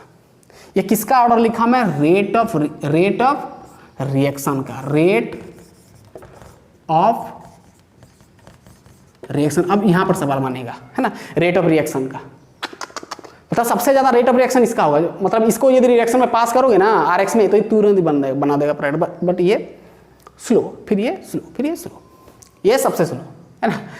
तो यहाँ पर रेट ऑफ रिएक्शन, और इसको रिएक्टिविटी भी कहते हो। क्या कहते हो, रिएक्टिविटी का ऑर्डर, ठीक है ना, कितना जल्दी फास्ट रिएक्शन। ये आपको पूछेगा कि ये चारों में से कौन SN2 रिएक्शन में फास्ट रिएक्शन दिखाएगा, तो ये वाला, कम बोलने से ये वाला। ओके, चलिए अब एक सवाल ले जाएंगे ना तो आसान हो जाएगा। इसको मिटा दे रहे हैं, तो 7 नंबर पॉइंट याद हो गया ना। चलिए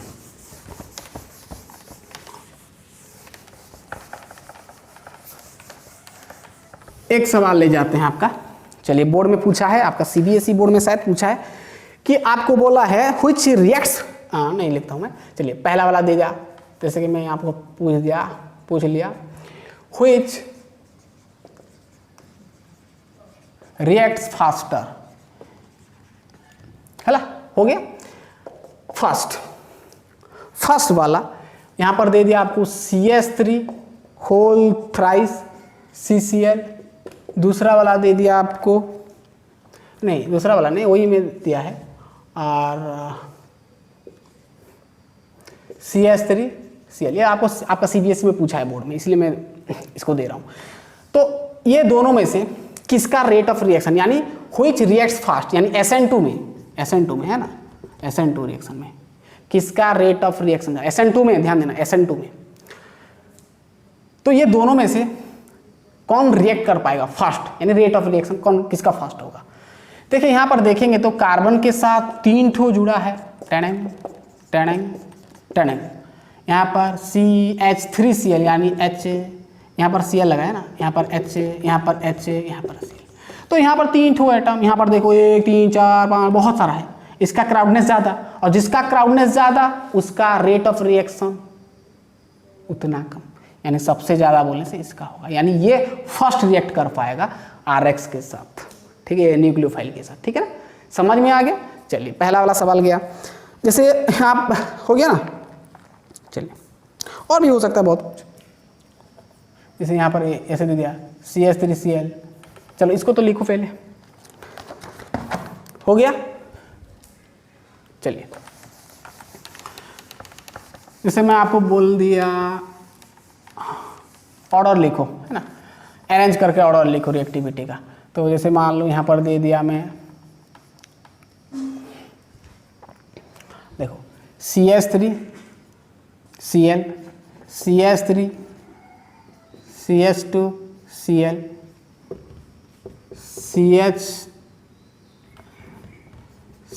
अरे यार CH3 CH2 2Cl दे दिया। चलो इसको ऐसे नहीं देते, ये CH3Cl CH3 CH2 Cl, यहाँ पर मान लो CH3, यहाँ पर CH3, यहाँ पर CH3, यहाँ पर CH3 होल ट्वाइस है ना, CH3 होल ट्वाइस, हाँ होल ट्वाइस, यहाँ पर CH, यहाँ पर Cl लगा दिया, और एक ठो दे दिया यहाँ पर CH3 होल 3 है, यहाँ पर Cl, ठीक है ना। तो चलिए ये क्या होगा, इसका ऑर्डर लिखो, रिएक्टिविटी का ऑर्डर क्या होगा पूछा, मान लो रिएक्टिविटी का ऑर्डर कौन, देखिए यहाँ पर Cl यानी हेलोजन के साथ, यहाँ पर देख कार्बन के साथ 3 ठो लगा है, यहाँ पर 5 ठो हाइड्रोजन, फिर ऊपर से 2 ठो कार्बन, यानी सबसे ज़्यादा क्राउडनेस बोलने से इसका, यानी उसका हिस्टेरिक हिंड्रेंस ज़्यादा है, यानी उसका सबसे कम होगा रेट ऑफ रिएक्शन, रिएक्टिविटी कम होगा। फिर ये है ना, इसका रेट ऑफ रिएक्शन ज़्यादा होगा, यानी फास्ट रिएक्शन दिखाएगा, ठीक है ना। चलो और एक क्वेश्चन ले जाते हैं। चलिए ये आपका आया था JEE में, चलो और एक क्वेश्चन लेंगे, नहीं चलो और एक पॉइंट लिख देते हैं, फिर क्वेश्चन लेंगे तो ठीक रहेगा। हो गया, ये समझ में आ गया ना पूरा, तो सिंपल है। चलिए और एक पॉइंट जहाँ से आपका क्वेश्चन बनता है, कितना पॉइंट गया, 7 नंबर, 8 नंबर। अब आता है आपका लिविंग ग्रुप। लिविंग ग्रुप के ऊपर भी डिपेंड करता है, ध्यान देना।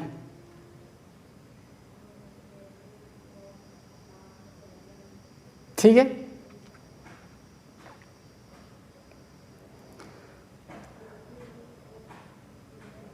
करेंगे, ओके। लिविंग ग्रुप, जैसे कि लिविंग ग्रुप क्या होता है, फ्लोरीन, क्लोरीन, ब्रोमीन, आयोडीन, ये आपका जो X होता है ना। तो ध्यान देना लिविंग ग्रुप में ऑर्डर जो होता है, रिएक्टिविटी ऑर्डर सबसे ज़्यादा बोलने से आयोडीन होता है, फिर Br होता है, फिर Cl, फिर F। इसका साइज बड़ा है जानते हो, और इसका रिएक्टिविटी भी बड़ा है, ठीक है ना। तो ये इसका रिएक्टिविटी का ऑर्डर है, तो नोट करो, यहीं से भी सवाल बनता है।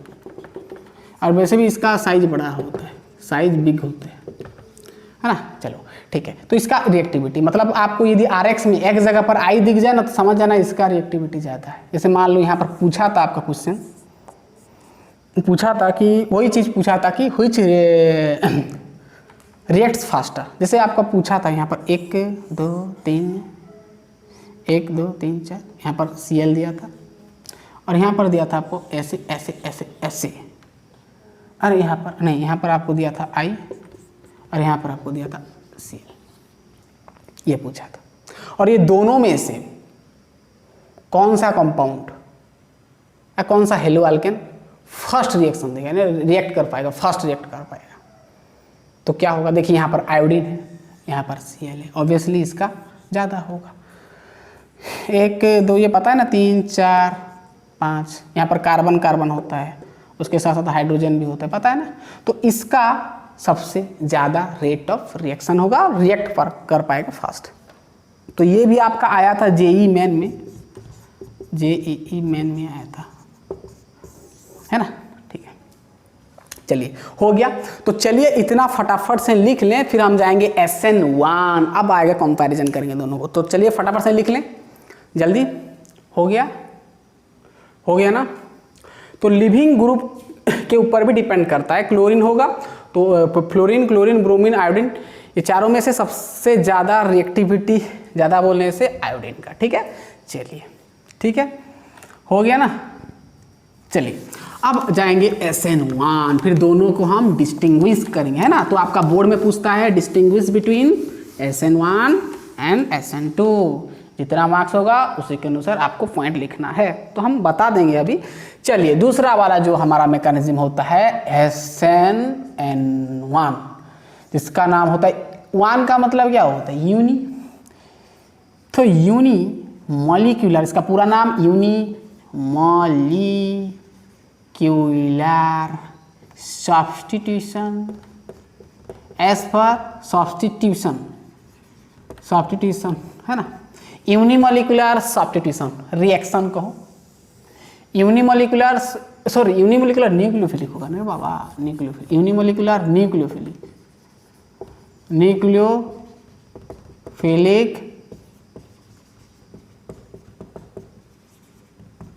Substitution, unimolecular nucleophilic substitution reaction कहो। ठीक है, ओके। चलिए अब इसमें क्या होता है SN1 में, जबकि यहाँ पर क्या, यहाँ पर क्या है? 1 है। 1 का मतलब यूनिमोलिकुलर, यानी एक तो यहाँ पर मॉलिक्यूल लेंगे। वहाँ पर क्या होता है? न्यूक्लियोफाइल के साथ RX लेते थे, यहाँ पर सिर्फ RX लेंगे, इसलिए इसका नाम पड़ गया यूनिमोलिकुलर। देखिए कैसे होता है हम समझेंगे।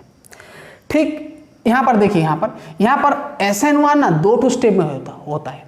वहाँ पर क्या होता था? एक स्टेप में हमारा प्रोडक्ट मिल जाता था, यहाँ पर 2 स्टेप में होगा।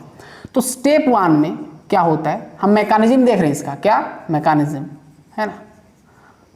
आगे तो हम रिएक्शन करेंगे सब, बहुत सारे SN1 SN2, यानी हम क्या पढ़ रहे हैं पहले समझो, न्यूक्लियोफिलिक सब्स्टिट्यूशन पढ़ रहे हैं। उसके अंदर SN1 SN2 उसका मैकेनिज्म है कि कैसे होता है, न्यूक्लियोफाइल का अटैचमेंट कैसे होता है RX के साथ। इसके आगे तो हमारा रिएक्शन आएगा जो कि न्यूक्लियोफाइल जुड़े। ठीक है, चलो स्टेप 1 में क्या होता है ना, जेनरेशन होता है आपका, किसका? Generation of carbocation. कार्बोकैटायन का मतलब समझते हो ना, नहीं समझ रहे हो तो सी में यदि प्लस लग जाएगा तो कार्बोकैटायन। ठीक है ना। तो कार्बोकैटायन का जनरेशन होता है, सिंपल वही कंपाउंड ले रहे हैं हम, क्या वाला? HC, यहाँ पर डैश पोजीशन था, डैश में R थोड़ा बड़ा करके बना रहे हैं, थोड़ा बड़ा करके बना रहे हैं, ये R, और यहाँ पर वेस्ट पोजीशन में आपका R, ये वाला पीछे है, ये वाला मेरी तरफ है, और यहाँ पर आपका एग जुड़ा है। ठीक है, अब यहाँ पर न्यूक्लियोफाइल नहीं आएगा, ध्यान देना, अब न्यूक्लियोफाइल नहीं आएगा, यहाँ पर एक ही तो मॉलिक्यूल लेंगे, एल्किल हैलाइड, है ना। जनरेशन पहले होगा ना, बोलो मैं, कार्बोकैटायन किसके लिए जनरेशन होता है ना, यहाँ पर आपका रिएजेंट के लिए, यहाँ पर सॉल्वेंट जो देंगे उसी के वजह से यहाँ पर कार्बोकैटायन होता है। वहाँ पर पोलर प्रोटिक देते थे, यहाँ पर क्या देंगे सॉल्वेंट ना, पोलर प्रोटिक देंगे, पोलर प्रोटिक सॉल्वेंट दिया जाएगा यहाँ पर, polar protic solvent. Polar protic solvent का मतलब क्या होता है? एक तो पोलर होगा और दूसरा प्रोटिक होगा, यानी प्रोटॉन होगा, जैसे वाटर हो गया, वाटर हुआ, एसिड हुआ, ये सब। ठीक है ना। तो ये सॉल्वेंट जब देंगे तो यहाँ पर कार्बोकैटायन का जनरेशन होता है। तो कार्बोकैटायन का जनरेशन कैसे होता है तो ये समझ में ना, ये आपका एल्किल हैलाइड है, ये एक प्रकार का कायरल कार्बन भी है ना, देखो कार्बन के साथ अलग अलग कंपाउंड जुड़ा है तो ये कायरल कार्बन भी कहते हैं, आपको पता है, ठीक है ना। कायरल कार्बन को चीराल कहो जो भी कहो, ठीक है। तो पोलर प्रोटीन जब आप सॉल्वेंट देते हो ना तो यहाँ पर कार्बोकैटायन का जनरेशन होता है।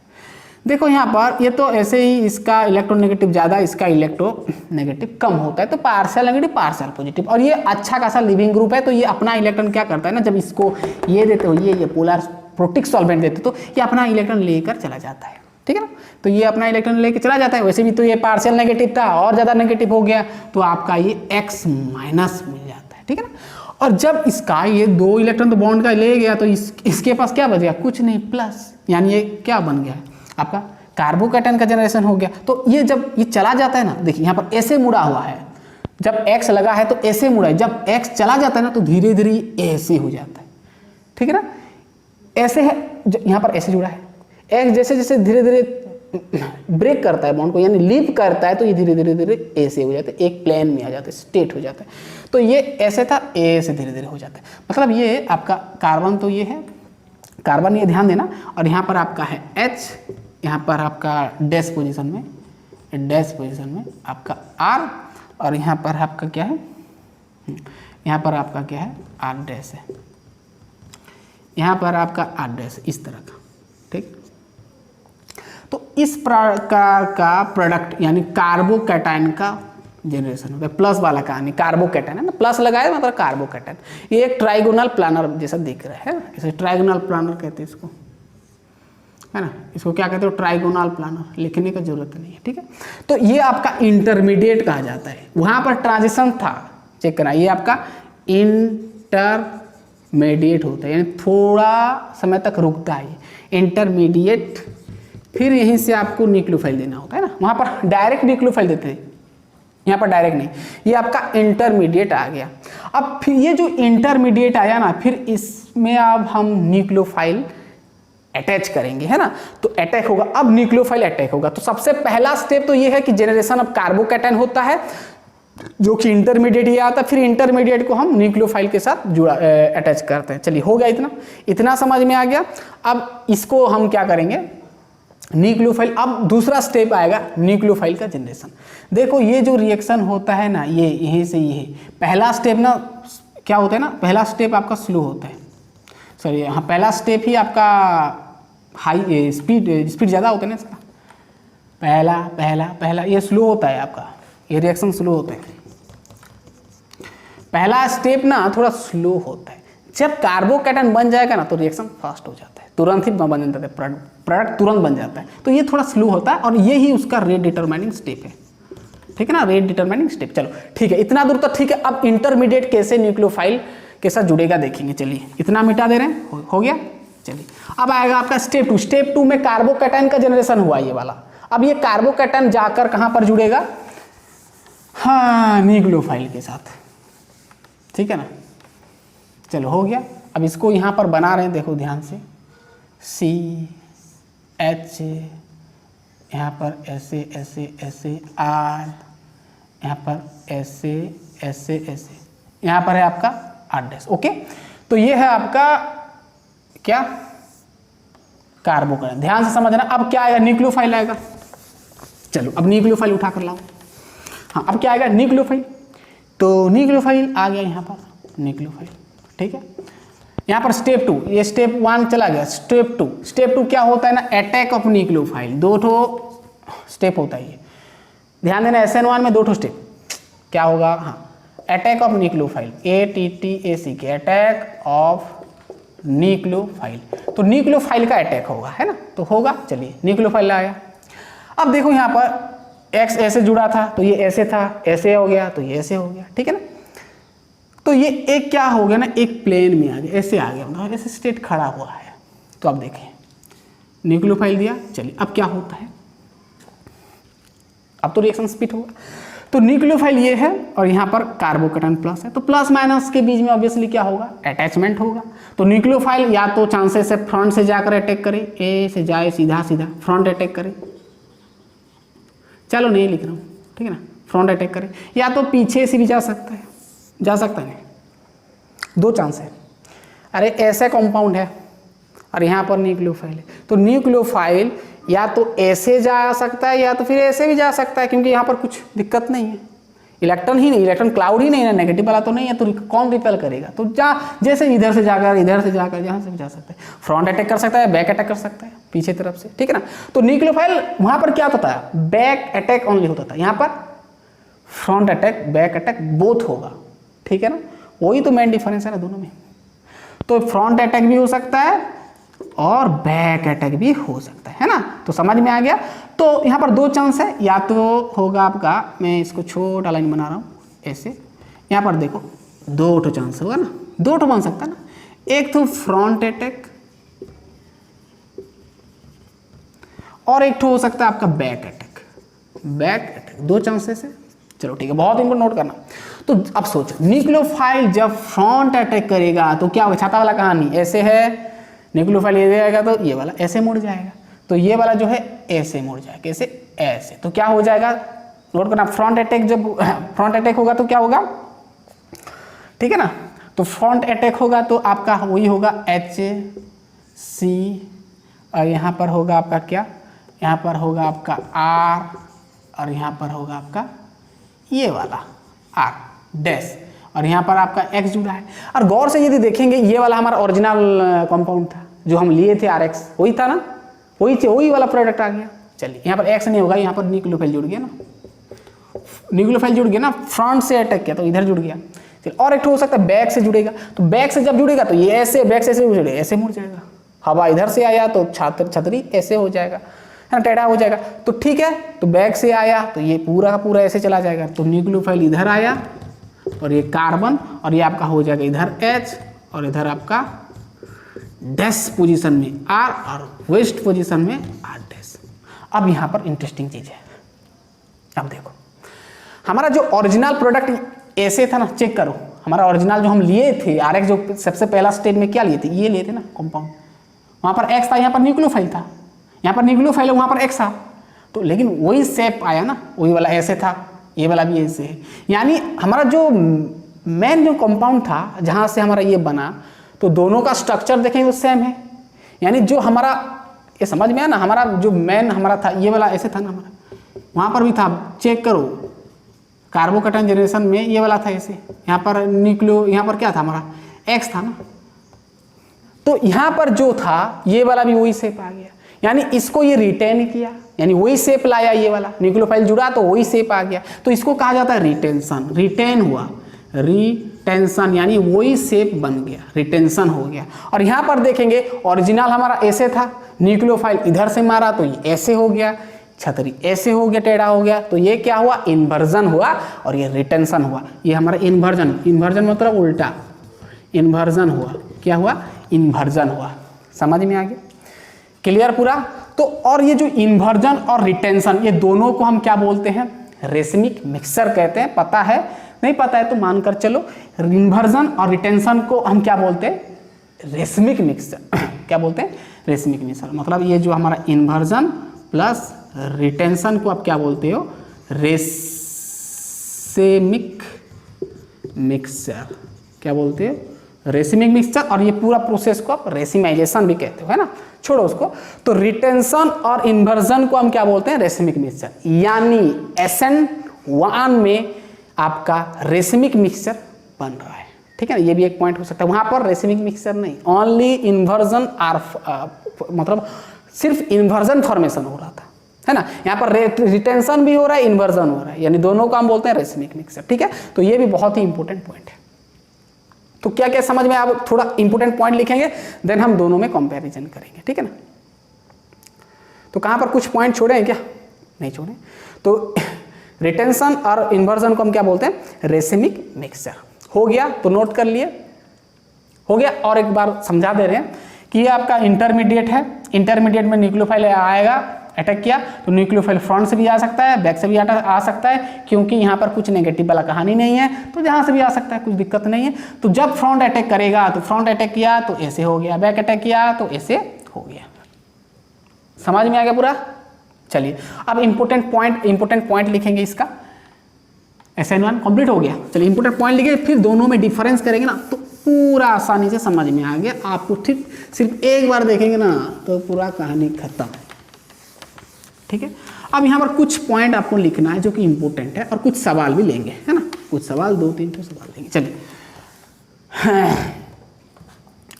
तो इंपॉर्टेंट पॉइंट लिखो, है ना, जैसे वहां पर लिखे थे किसका, SN1 का। चलो,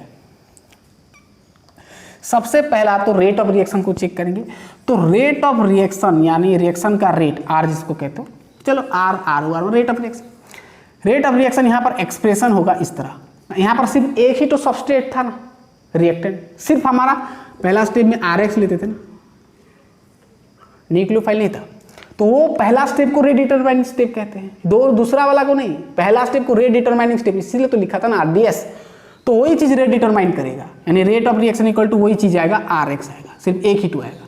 और उसका यदि ऑर्डर लिखेंगे ये रिएक्शन का, तो ये इसका पावर 1 यानी ऑर्डर, यानी उसका मॉलिक्यूलरिटी भी क्या होगा,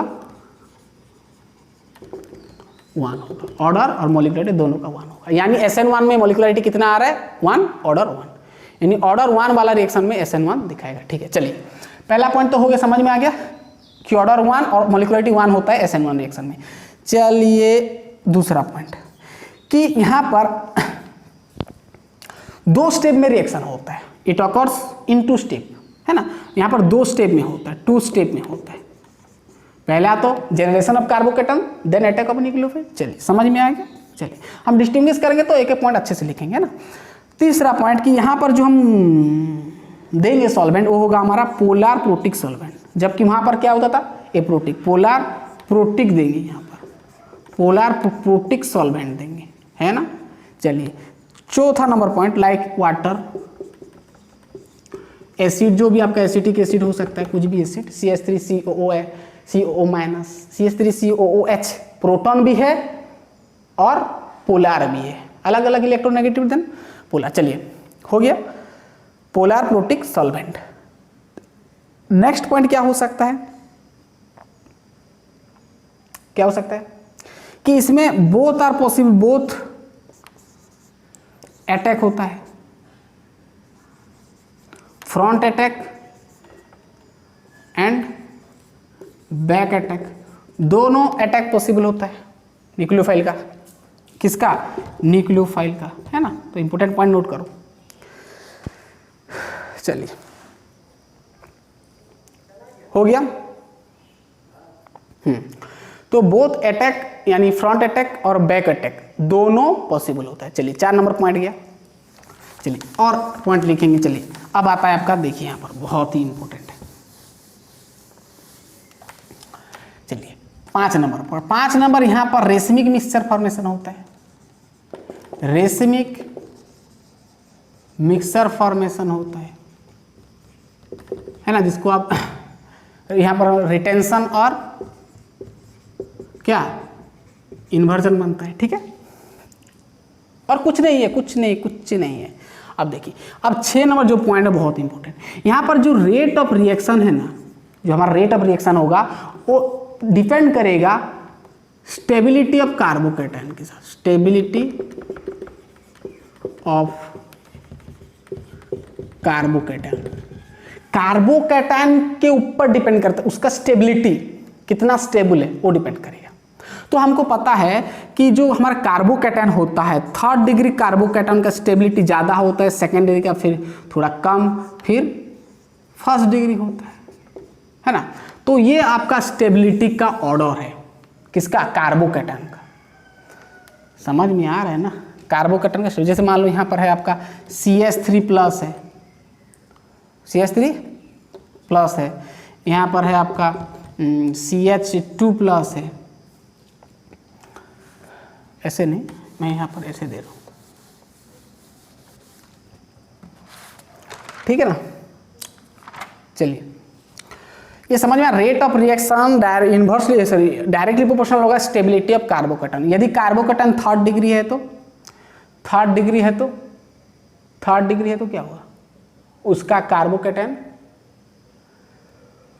क्या होगा, ज़्यादा होगा, फिर 2nd डिग्री का कम, फिर से कम, यानी रिएक्टिविटी भी कह सकते हो, यानी उसका रिएक्टिविटी, यानी जितना डिग्री ज़्यादा बड़ा रिएक्टिविटी, अच्छे से लिखेंगे, अच्छे से, रिएक्टिविटी यानी थर्ड डिग्री का रिएक्टिविटी ज़्यादा होगा then second degree then first degree, ठीक है ना। जैसे कि मान लो यहाँ पर आपका है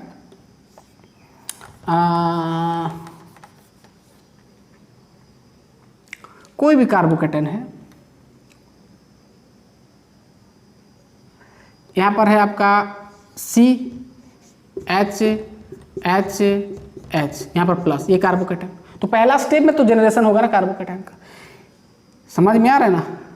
मैं डायरेक्ट यहाँ पर X लिख रहा हूँ, X का मतलब समझ आ रहा है, यहाँ पर X लीप करेगा तो यहाँ पर प्लस आएगा, यानी कार्बोकेटन का जनरेशन होगा। तो चूज करना है ना।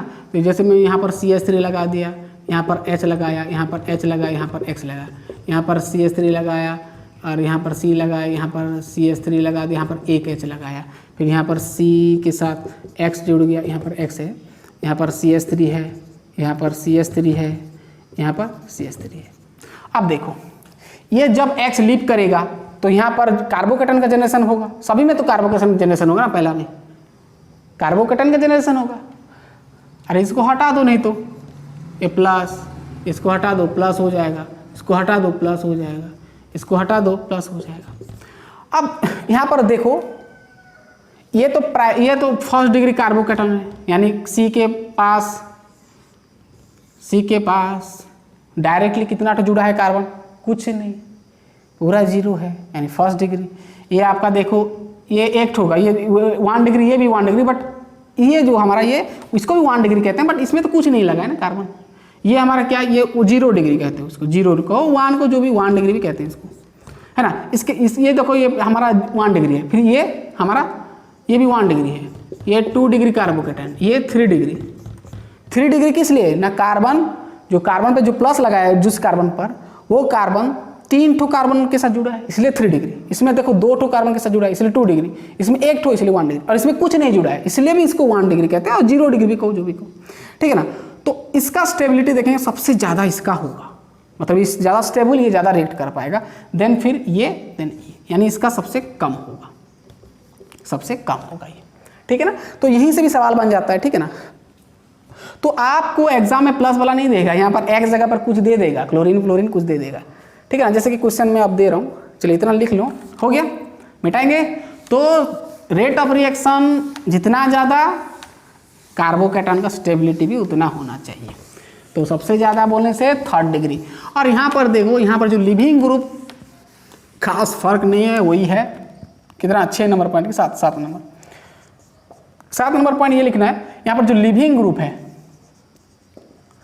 लिविंग ग्रुप का तो वही है कहानी जो SN2 में था, वही है। आयोडीन का रिएक्टिविटी ज़्यादा होगा, फिर आएगा क्या, फिर आएगा ब्रोमीन, फिर आएगा क्लोरीन, देन फ्लोरीन, ठीक है, ठीक है। तो ये रिएक्टिविटी का ऑर्डर है, वहाँ पर भी वैसे होता था, ठीक है, वही चीज़। चलिए अब क्वेश्चन ले जाते हैं, देन दोनों में कंपैरिजन कर लेंगे ना। चलिए क्वेश्चन पूछा, व्हिच, देखिए क्वेश्चन पूछा, which one is reacts, which one is faster, which one is faster, faster मतलब तेज, faster in SN1 reaction, in SN1 reaction में कौन सा, SN1 रिएक्शन में कौन सा फास्ट होगा। तो सबसे पहला क्वेश्चन मैं दिया आपको, पूछा tending tending tending tending tending tending Cl, ठीक है, यहाँ पर दिया tending tending tending tending tending tending, ठीक है। अरे यार अच्छे से बनाओ ना, 1 2 3 4 5 6, ठीक है कि देखो तो यहाँ पर लगाया Cl, तो यहाँ पर मान लो, यहाँ पर लगा दिया मैं, यहाँ पर मान लो Cl लगा दिया, यहाँ पर Cl लगा दिया। चलो ये आया था एग्जाम में इसलिए मैं दिया। चलो 1 2 3 4 5 6 7, 1 2 3 4 5 6 7, ठीक है। तो यहाँ पर देखो क्लोरीन यहाँ पर लगा है, यहाँ पर क्या लगा है, यहाँ पर भी क्लोरीन लगा है, बट फर्क ये है कि यहाँ पर जो कार्बोकेटन का जनरेशन होगा 1 2 3 4 5 6, 1 2 3 4 5 6 7, ठीक है, 6 यहाँ पर 7, ठीक है। ये तो आता है ना, ये कार्बन है सभी जगह पे, तो देखो यहाँ पर सब जगह कार्बन है। यहाँ पर देखो, यहाँ पर गौर से देखेंगे इस तरह है ना, यहाँ पर CH3, यहाँ पर CH2, यहाँ पर CH2, यहाँ पर CH2, यहाँ पर CH2, अच्छे से देखो 1 2 3 4 5, यहाँ पर फिर CH2, फिर यहाँ पर है आपका Cl किसके साथ जुड़ा है, फिर CH2 Cl के साथ जुड़ा है, 2 2 4, ठीक है। अब यहाँ पर जब Cl लीव करेगा तो यहाँ पर पॉजिटिव लगेगा, तो ये तो हमारा डायरेक्टली एक कार्बन के साथ जुड़ा है, यानी ये तो फर्स्ट डिग्री हो गया, फर्स्ट डिग्री कार्बोकेटन। बट यहाँ पर देखो, यहाँ पर CH3, यहाँ पर CH2, यहाँ पर CH2, यहाँ पर CH2, यहाँ पर CH2, फिर यहाँ पर जुड़ा है Cl, यहाँ पर फिर CH2, है ना। तो यहाँ पर जब Cl लीव करेगा, X यानी हेलोजन ग्रुप, तो यहाँ पर प्लस लग जाएगा। तो अब ये कार्बन के साथ 2 ठो जुड़ा है डायरेक्टली, यानी सेकंड डिग्री हो गया कार्बोकेटन। और मैं बताया था ऑर्डर कि सेकंड डिग्री कार्बोकेटन का रिएक्टिविटी का ज़्यादा होता है, रिएक्टिविटी ज़्यादा होता है, ये फर्स्ट रिएक्ट कर पाएगा और प्रोडक्ट बनाएगा। ठीक है, समझ में आएगा। इस प्रकार क्वेश्चन आ सकता है, यानी ये वाला सबसे इसका फर्स्ट रिएक्शन होगा। हो गया, चलिए अब करेंगे नेक्स्ट सवाल 2। पूछा tending tending tending tending tending, ठीक है। और यहाँ पर दिया ऐसे नहीं दिया है, आपको दिया है ऐसे ऐसे ऐसे ऐसे, यहाँ पर लगा है Cl, ऑब्वियसली दिख रहा है बीच में है, मतलब इसका कार्बोकेटन ज़्यादा होगा डिग्री। हाँ, देखते हैं किसका ज़्यादा होता है। चलिए इसको लिखेंगे आप, कैसे लिख सकते हैं इसको, अरे इसको खोलो ना, ये तो C है, यहाँ पर C एक तो, यहाँ पर देखो, यहाँ पर CH3 ऐसे लगा है, यहाँ पर CH3, ये बॉन्ड है, बड़ा बड़ा करके दिखा है। यहाँ पर सभी में CH है, कार्बन और हाइड्रोजन है, CH3 है, यहाँ पर CH3 है, यहाँ पर देखो Cl लगा है, Cl लगा है।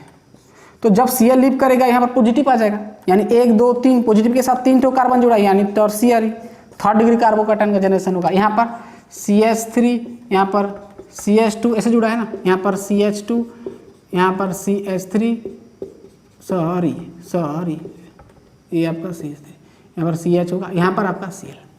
अब देखो, जब ये तो 3 ठो है इसके पास, ये जब ये लीव करेगा तो ये कार्बन के पास 2 ठो कार्बन बचेगा पास वाला, यानी ये क्या हो गया, हमारा सेकेंड डिग्री कार्बोकेटन का फॉर्मेशन हो जाएगा ना। तो ऑब्वियसली इसका स्टेबिलिटी ज़्यादा होगा, यानी इसका स्टेबिलिटी ज़्यादा, यानी उसका रेट ऑफ रिएक्शन ज़्यादा होगा। जब ये इसके साथ रिएक्ट करोगे, आप न्यूक्लियोफाइल दोगे, है ना। हो गया, तो जितना ज़्यादा कार्बोकेटन का डिग्री बढ़ेगा, यानी उसका स्टेबिलिटी उतना बढ़ेगा, यानी रेट ऑफ रिएक्शन उतना स्पीड होगा। समझ में आ गया पूरा? ओके, आगे बढ़ेंगे।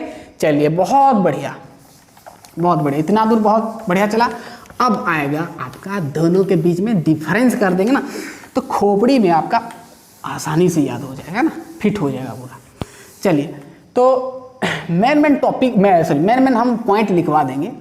तो इधर बनाओ SN2, है ना, इधर बनाओ SN1। अब आएगा मजा, SN1 SN2 पॉइंट लिखते जाना है पूरा, एक एक पॉइंट जो आपको समझ में सब यहाँ पर डाल देना है, ठीक है। चलिए, पहला पॉइंट तो ये लिखना है कि यहाँ पर पहला पॉइंट ये लिखना है कि यहाँ पर जो रेट ऑफ रिएक्शन होता है, यानी उसका ऑर्डर जो होता है SN2 में क्या होता है, 2 होता है। अरे R इक्वल टू हम क्या लिखते हैं, K RX, फिर यहाँ पर न्यूक्लियोफाइल का भी निकालते हैं कॉन्सेंट्रेशन 1 + 1 2, यानी ये होता है आपका, इसका ऑर्डर क्या होता है ना, सेकेंड, यानी ये सेकेंड ऑर्डर, ये क्या होता है हमारा, सिंपली बताएंगे तो ये आपका होता है सेकेंड ऑर्डर काइनेमेटिक्स, लिखता है किताब। सेकेंड ऑर्डर काइनेमेटिक्स का मतलब इसका ऑर्डर, काइनेमेटिक्स स्पेलिंग गलत लिखे हो रे भाई, काइनेमेटिक्स है ना। और इसका होता है आपका first order kinematic, first order kinematics, अरे ठीक है ना, ये फर्स्ट ऑर्डर, इसका सेकेंड ऑर्डर। यहाँ पर के निकालते हो ना रेट, सिर्फ RX का करते हो, निकालते हो, तो ऑर्डर आपका कितना आता है 1, और मॉलिक्यूलरिटी भी 1 होता है, छोड़ो। चलिए, दूसरा पॉइंट आपको ये लिखना है, दूसरा पॉइंट आपको क्या लिखना है कि यहाँ पर आप जो सॉल्वेंट देते हो, सॉल्वेंट जो देते हो यहाँ पर क्या होता है, वो SN2 में क्या होता है, याद करो, पोलर एप्रोटिक ना, यानी विदाउट प्रोटॉन ना, पोलर एप्रोटिक सॉल्वेंट देते हो और पास करते हो। बहुत इंपॉर्टेंट पॉइंट। इसका जो दूसरा पॉइंट है, ये पोलर प्रोटिक होता है, पोलर प्रोटिक सॉल्वेंट देते हो, है ना। पूरा क्लियर हो रहा है कॉन्सेप्ट। चलिए तीसरा पॉइंट ये कि इसमें क्या होता है, और क्या पॉइंट हो सकता है, इसमें SN2 में आपका इंटरमीडिएट फॉर्मेशन होता है, नहीं होता है, यानी no intermediate formation. Very good, इन पर इंटरमीडिएट फॉर्मेशन नहीं होता है, but transition state occurs, transition state occurs, transition state होता है, बट यहां पर क्या होता है ना, इंटरमीडिएट फॉर्मेशन होता है, इंटरमीडिएट फॉर्मेशन होता है। ठीक है, पॉइंट समझ में आ रहा है पूरा। चलिए चौथा पॉइंट, ये पोलर एप्रोटिक का मतलब समझते हो ना, एप्रोटिक, एसीटोनाइट्राइल, ये सब, और इसमें लाइक वाटर, एसिड एटसेट्रा लिख दो ना। चलो ठीक है, इसका लिख सकते हो ना। चलो ये तो हो गया।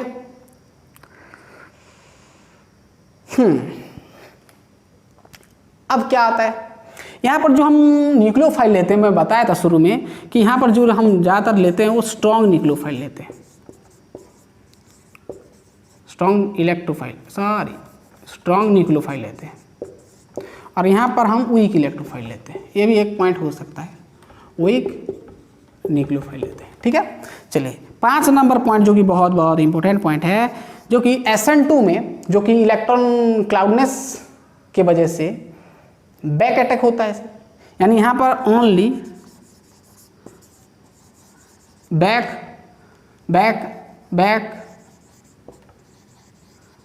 अटैक अकर्स, है ना। यहाँ पर सिर्फ बैक अटैक होता है, बट यहाँ पर क्या होता है 6 नंबर, बोथ, दोनों होता है, बोथ बैक अटैक एंड क्या फ्रंट अटैक होता है अकर्स। समझ में आ रहा है ना, बहुत ही इंपॉर्टेंट 6 पॉइंट हो गया। चलिए और लिखना है 2-4 टॉपिक। चलिए हो गया, पूरा समझेंगे, आपको मार्क्स के अनुसार देखकर आपको लिखना है पॉइंट, है ना। तो 2 मार्क्स होगा तो 3 पॉइंट लिख देना। चलिए हो गया।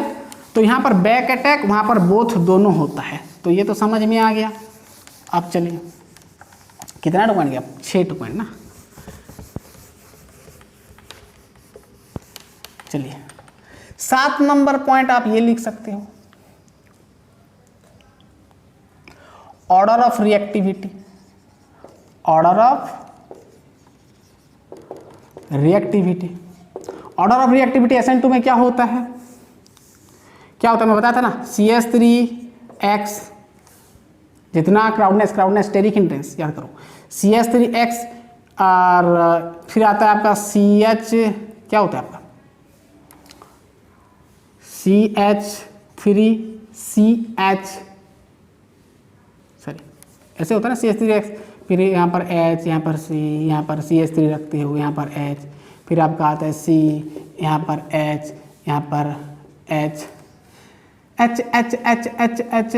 CH3, यहाँ पर CH3, 2 रखते हो, फिर यहाँ पर और एक आएगा तो क्या हो जाएगा, यहाँ पर X, यहाँ पर X, यहाँ पर X, ठीक है ना।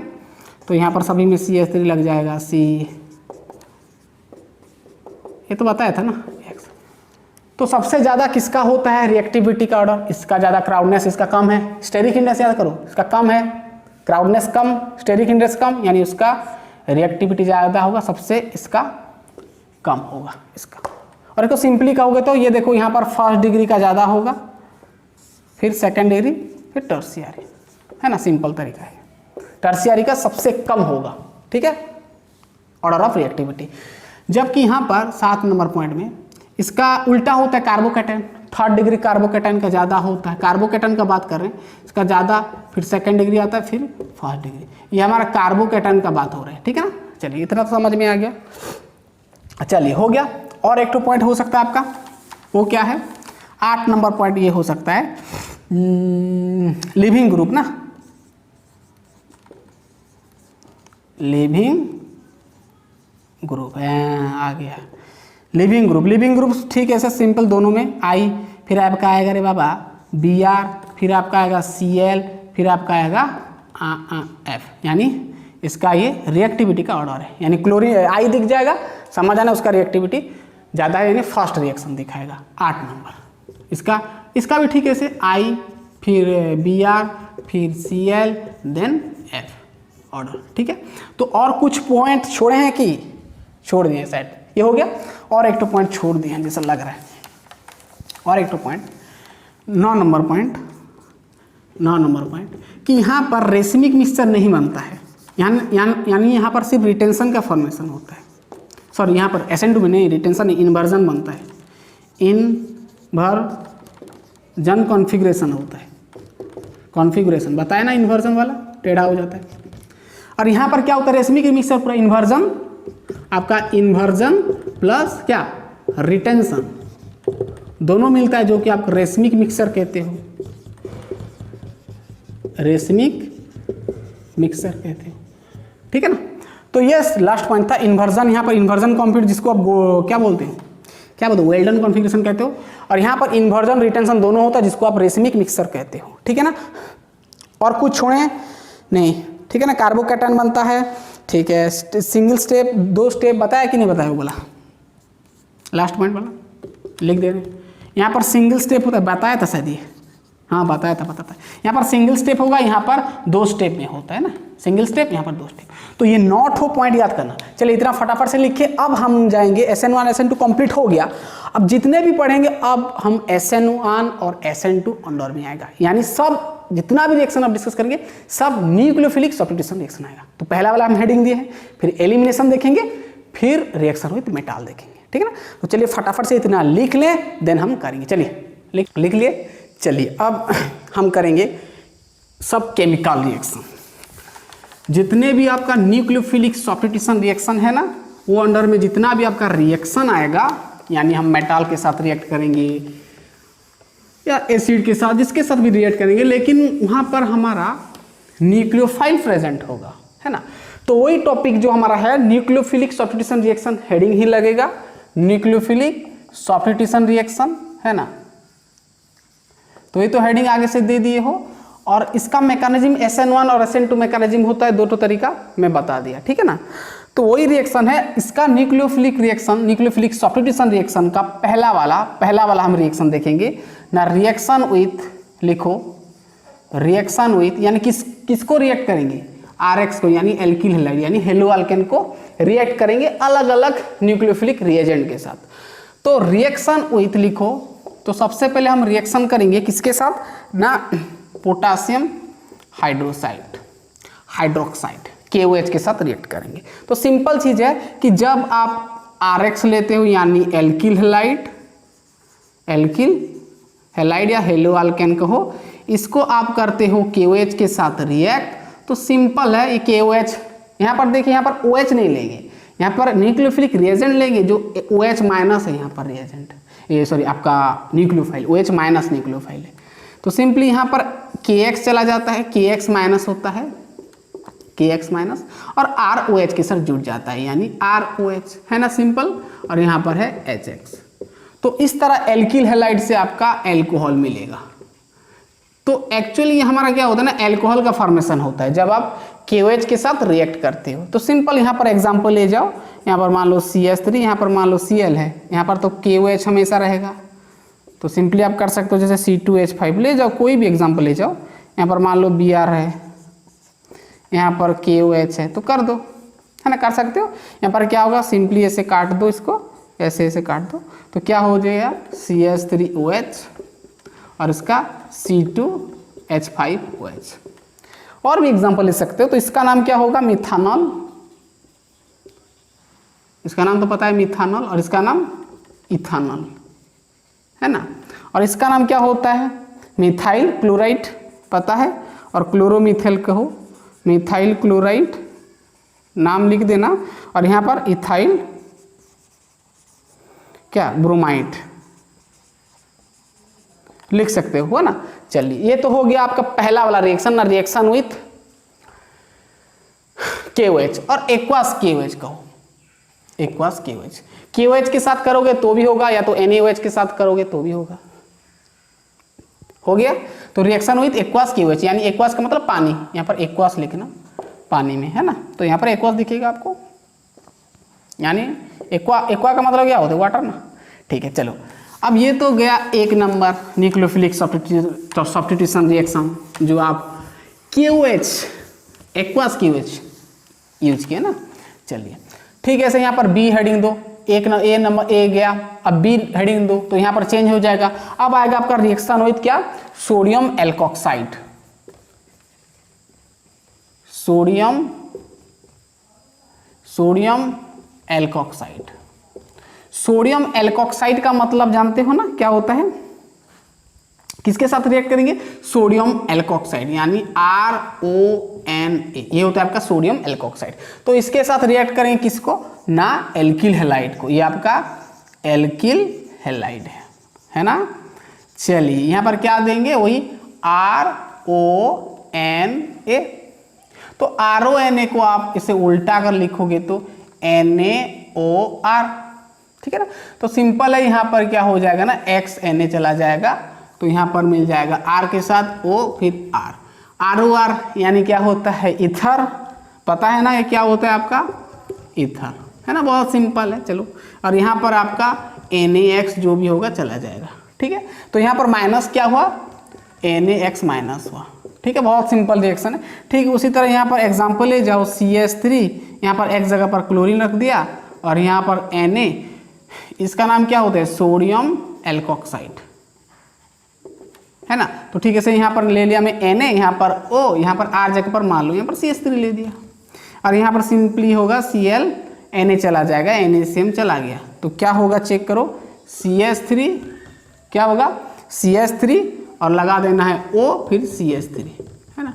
तो डाई मिथाइल ईथर, है ना, डाई मिथाइल, 2 मिथाइल लगा है, और ये NaCl चला गया, दिख रहा है ना पूरा, NaCl चला गया। इसका नाम क्या होता है, डाई मिथाइल ईथर, ये उतना इंपॉर्टेंट नहीं है। चलिए, डाई मिथाइल ईथर, और ये इसका नाम क्या हो, मिथाइल क्लोराइड पता है, और इसका नाम सोडियम तो हमेशा लगेगा, सोडियम इथॉक्साइड, मिथॉक्साइड, CH3 मिथॉक्स यानी मिथॉक्साइड, है ना, CH3 लग गया, CH3 का मतलब क्या होता है, मिथाइल, तो मिथॉक्साइड, ऑक्साइड लगा देना, ठीक है ना।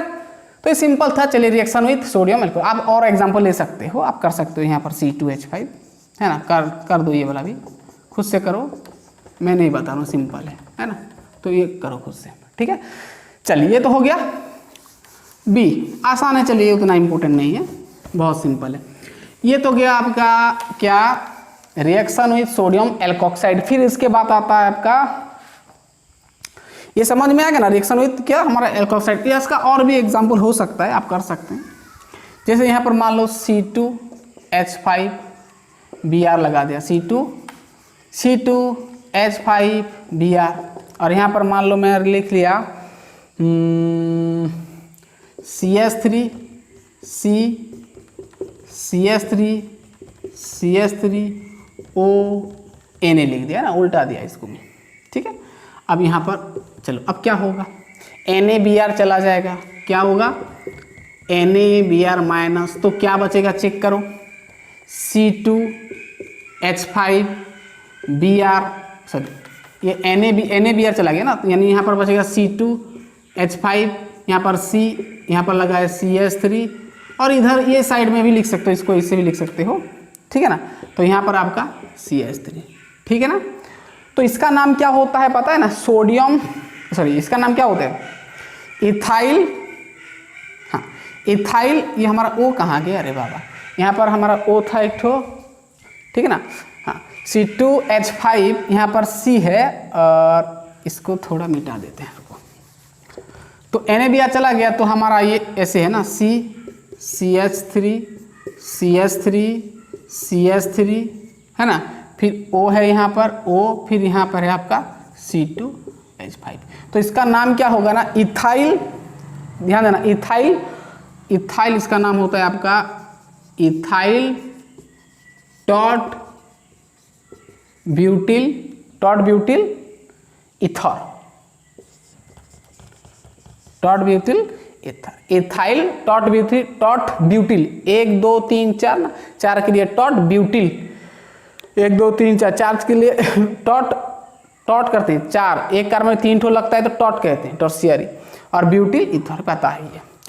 समझ में आ गया, मतलब हम यहाँ पर क्या दिए, इथाइल ब्रोमाइड, है ना, आसान, बहुत आसान है। हम इथाइल ब्रोमाइड से ये हमारा क्या दिए हम, सोडियम, ये क्या होता है सोडियम, ये क्या होता है टॉट, क्या होता है इसका नाम, sodium taught butoxide, sodium taught butoxide, है ना।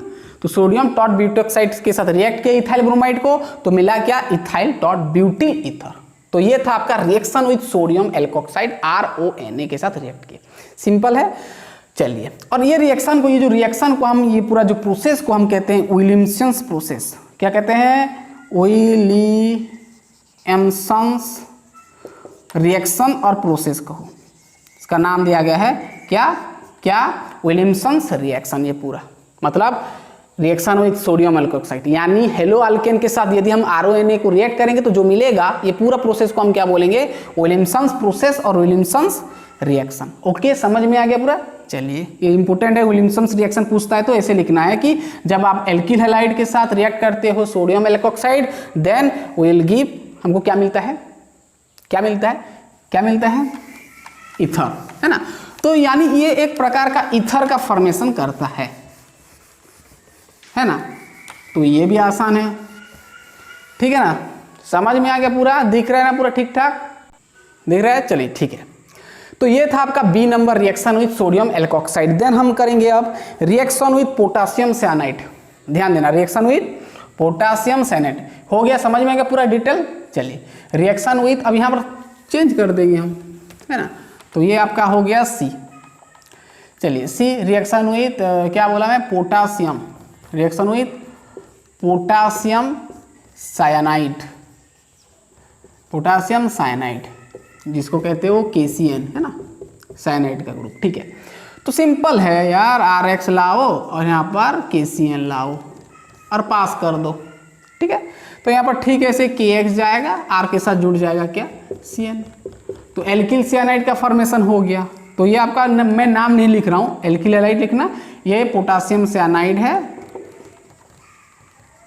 साइनाइड, है ना। तो क्या मिल गया आपको, एल्किल साइनाइड, है ना, एल्किल साइनाइड, और आप लास्ट में KX लिख सकते हो, है ना।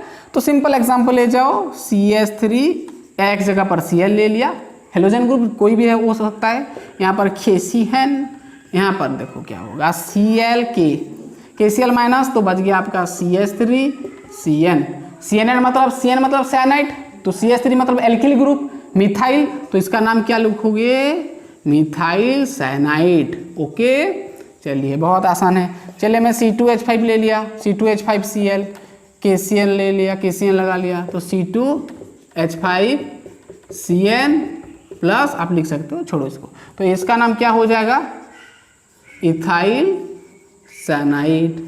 ओके, गॉट इट, पूरा समझ में आ गया। चलिए लिखिए फटाफट। तो ये बहुत सिंपल सा था, पोटासियम साइनाइड के साथ रिएक्ट किए तो हमको मिला एल्किल साइनाइड।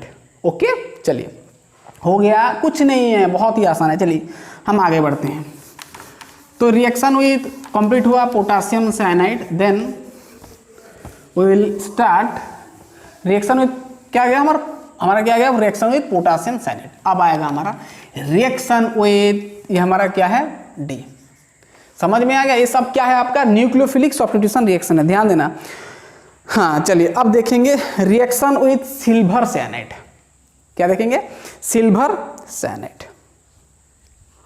चलिए देखते हैं reaction with silver cyanide, silver cyanide, ठीक है। वैसे CN लगेगा, Ag लगेगा, RX प्लस AgCN, सिंपल है, पास करो, है ना। तो यहाँ पर ठीक है, इसे AgX माइनस होगा, माइनस AgX होगा, तो जो बचेगा RCN यदि लिखोगे तो रॉन्ग हो जाएगा, क्योंकि CN सियानाइड है। बट यहाँ पर ऐसा नहीं होता है, यहाँ पर RCN नहीं होता है, यहाँ पर थोड़ा उल्टा होता है। ये जो एल्किल ग्रुप होता है ना, ये N के साथ बॉन्ड करता है और ये C के साथ, ये अंदर का बात है, NC। यानी एक्चुअली यहाँ पर देखेंगे ना, N कार्बन के साथ ना ट्रिपल बॉन्ड बनता है, ट्रिपल बॉन्ड का फॉर्मेशन करता है। NC डबल बॉन्ड होता है, उसके एक और एक होता है कोऑर्डिनेट बॉन्ड, है ना। तो NC जिसको आप आइसोसियानाइड कहते हो, क्या कहते हो, आइसोसियानाइड।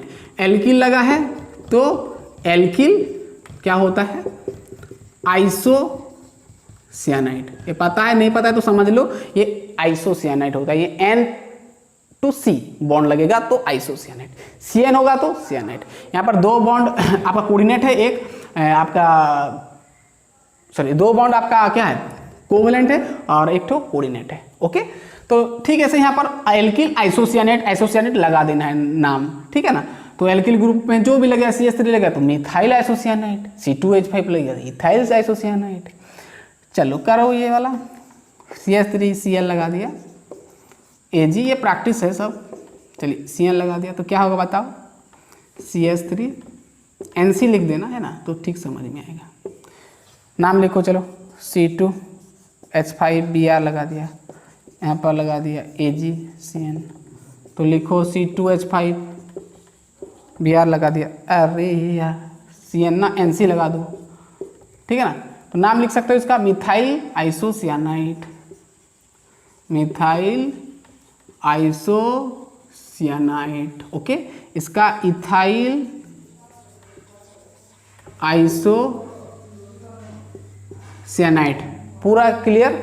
ओके, चलिए आगे जाते हैं, हो गया।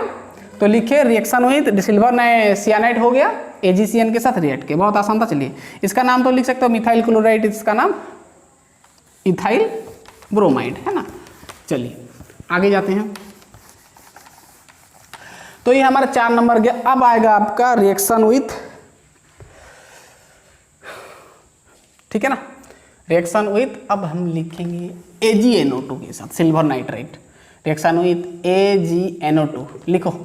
चलिए बहुत फटाफट लिखे, फटाफट, डी गया ई, 5 नंबर AgNO2 सिल्वर नाइट्राइट। चलिए सिल्वर नाइट्राइट, चलिए R सिंपल है, RX के साथ कर दो, AgNO2 सिंपल है, क्या होगा X, Ag माइनस होगा तो लग जाएगा RNO2।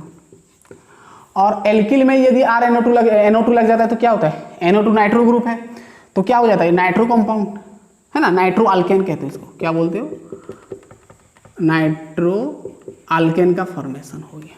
कहाँ से, हमारा एल्किल हैलाइड से, समझ में आ रहा ना, एल्किल हैलाइड से नाइट्रो अल्केन मिल गया, है ना। चलिए जैसे मैं मान लूँ यहाँ पर एग्जांपल ले लिया, CH3 एक जगह पर Br लगाया, यहाँ पर AgNO2, ये हमेशा रहेगा, चलो पास किया, सिंपल है, ये गायब हो गया, CH3 जुड़ गया NO2, तो नाइट्रो एक कार्बन के लिए मिथ, सिंगल बॉन्ड है इसलिए ANE, तो नाइट्रोमीथेन, नाइट्रोमीथेन हो गया ना। चलिए ठीक है, से यहाँ पर मान लो CH3, यहाँ पर मान लो मैं CH2 ले लिया, यहाँ पर Cl ले लिया, यहाँ पर AgNO2, सिंपल है। चलो इसको पास करो, CH3 यहाँ पर देखो 2 ठो, यहाँ पर 1 3 है, यानी CH3 यहाँ पर CH2, अब बॉन्ड में नहीं दिखा रहा हूँ, देखो यहाँ पर CH3 बॉन्ड है, यहाँ पर CH3 फिर सिंगल बॉन्ड CH2 2 बार है, तो 2 और ये 1 3 है ना, और यहाँ पर लग जाएगा क्या, NO2। आप चेक करो, यहाँ पर CH2 2 बार है, 2 और ये 3 ठो है, यानी प्रोपाइल, 3 ठो है ना, 3 ठो यानी प्रोपेन हो जाएगा, नाइट्रो प्रोपेन, नाइट्रो प्रोपेन, पता है ना, हो गया, लिख लिए, नाइट्रो प्रोपेन, 2 1 3 कार्बन के लिए प्रोप, सिंगल बॉन्ड इसलिए ANE, समझ में आ गया पूरा। तो AgNO2 लिख लें, AgNO2 गया हमारा, ठीक है। चलिए अब करेंगे हम रिएक्शन विथ एमोनिया। चलिए देखते हैं ये एमोनिया क्या होता है। अब किसके साथ रिएक्ट करेंगे, रिएक्शन विथ एमोनिया। एमोनिया जानते हो ना, NH3, ये क्या होता है आपका एमोनिया। चलो लिखो, ये हमारा EF, चलो F number, reaction with ammonia.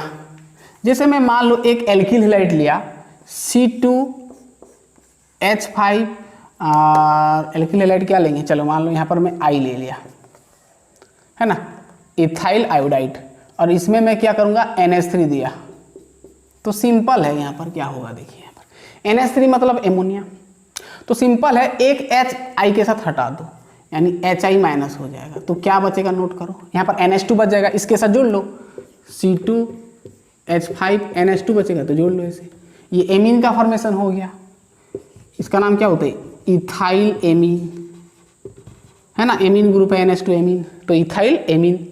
देखो यहाँ पर NH3 था यानी एक H I के साथ चला गया, HI माइनस हो गया, इथाइल एमीन NH2 लगा दिया इस पर, ठीक है ना, इथाइल एमीन। अब देखो यहाँ पर जो NH2 है ये प्राइमरी है, यहाँ पर जो एमीन है प्राइमरी है, क्योंकि नाइट्रोजन जिस कार्बन पे जुड़ा है वो कार्बन डायरेक्टली एक ही तो कार्बन के साथ जुड़ा है ना।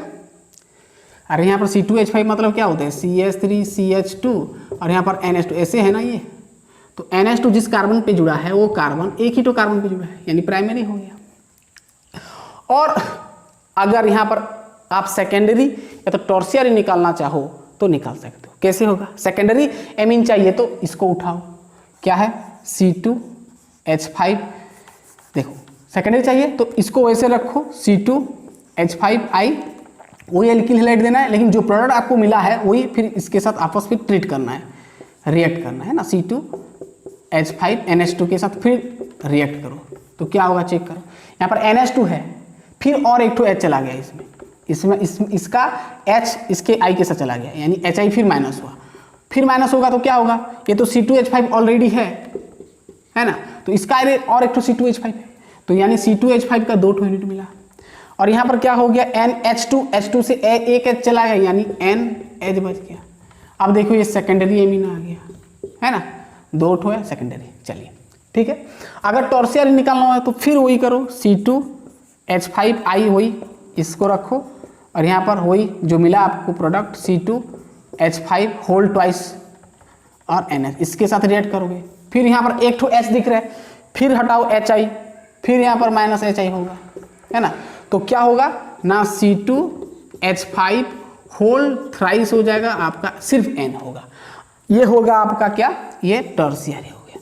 अगर फिर इसको फर्दर करोगे ना तो और ये आपको कोई डिग्री का नहीं देगा, यहाँ पर सिर्फ आयन का फॉर्मेशन हो जाता है, क्या हो जाता है, आयन का फॉर्मेशन हो जाता है। समझ में आ गया पूरा क्लियर। चलिए अब फिर यदि करोगे इसको और फर्दर करोगे, जैसे मैं इसको फिर किया, फिर लाया मैं C2H5I को और उसके साथ फिर ट्रीट किया C2H5 होल थ्राइस ये N, तो यहाँ पर अब नहीं होगा, अब यहाँ पर H थोड़ी ना है जो माइनस होगा, नहीं है, तो यहाँ पर क्या हो जाता है ना, आयन का फॉर्मेशन हो जाता है, C2H5 3 ठो और इसका एक 4 ठो हो गया ना, C2H5 N plus I minus का फॉर्मेशन हो जाता है, आयन का फॉर्मेशन हो जाता है ना। तो इसका नाम क्या है, इसका नाम है आपका tetra methyl ammonium iodide, tetra 4 का टेट्रा इथाइल एमोनियम आयोडाइड, क्या होता है टेट्रा एमोनियम आयोडाइड, ओके, एमोडाइड आयोडाइड आयन, ठीक है ना, टेट्रा एमोनियम आयोडाइड, बहुत सिंपल था, लिख ले, देन हम जाएंगे आगे का उतना इंपॉर्टेंट रिएक्शन नहीं है, फिर भी हम कर ले रहे हैं, है ना। चलिए हो गया, तो रिएक्शन विद एमोनिया समझ में आ गया, उतना क्वेश्चन नहीं बनता, डोंट वरी। तो आपका जो SN1 SN2 जो पढ़ा है ना, वो वाला ध्यान देना, बहुत इंपॉर्टेंट है, मैकेनिज्म पूछता है आपका। चलिए ये तो हो गया आपका F नंबर। अब G आएगा, G में रिएक्शन विथ हम क्या करेंगे, रिएक्शन विथ हम करेंगे अब रिएक्शन विथ सोडियम हाइड्रोसल्फाइड करेंगे, रिएक्शन विथ सोडियम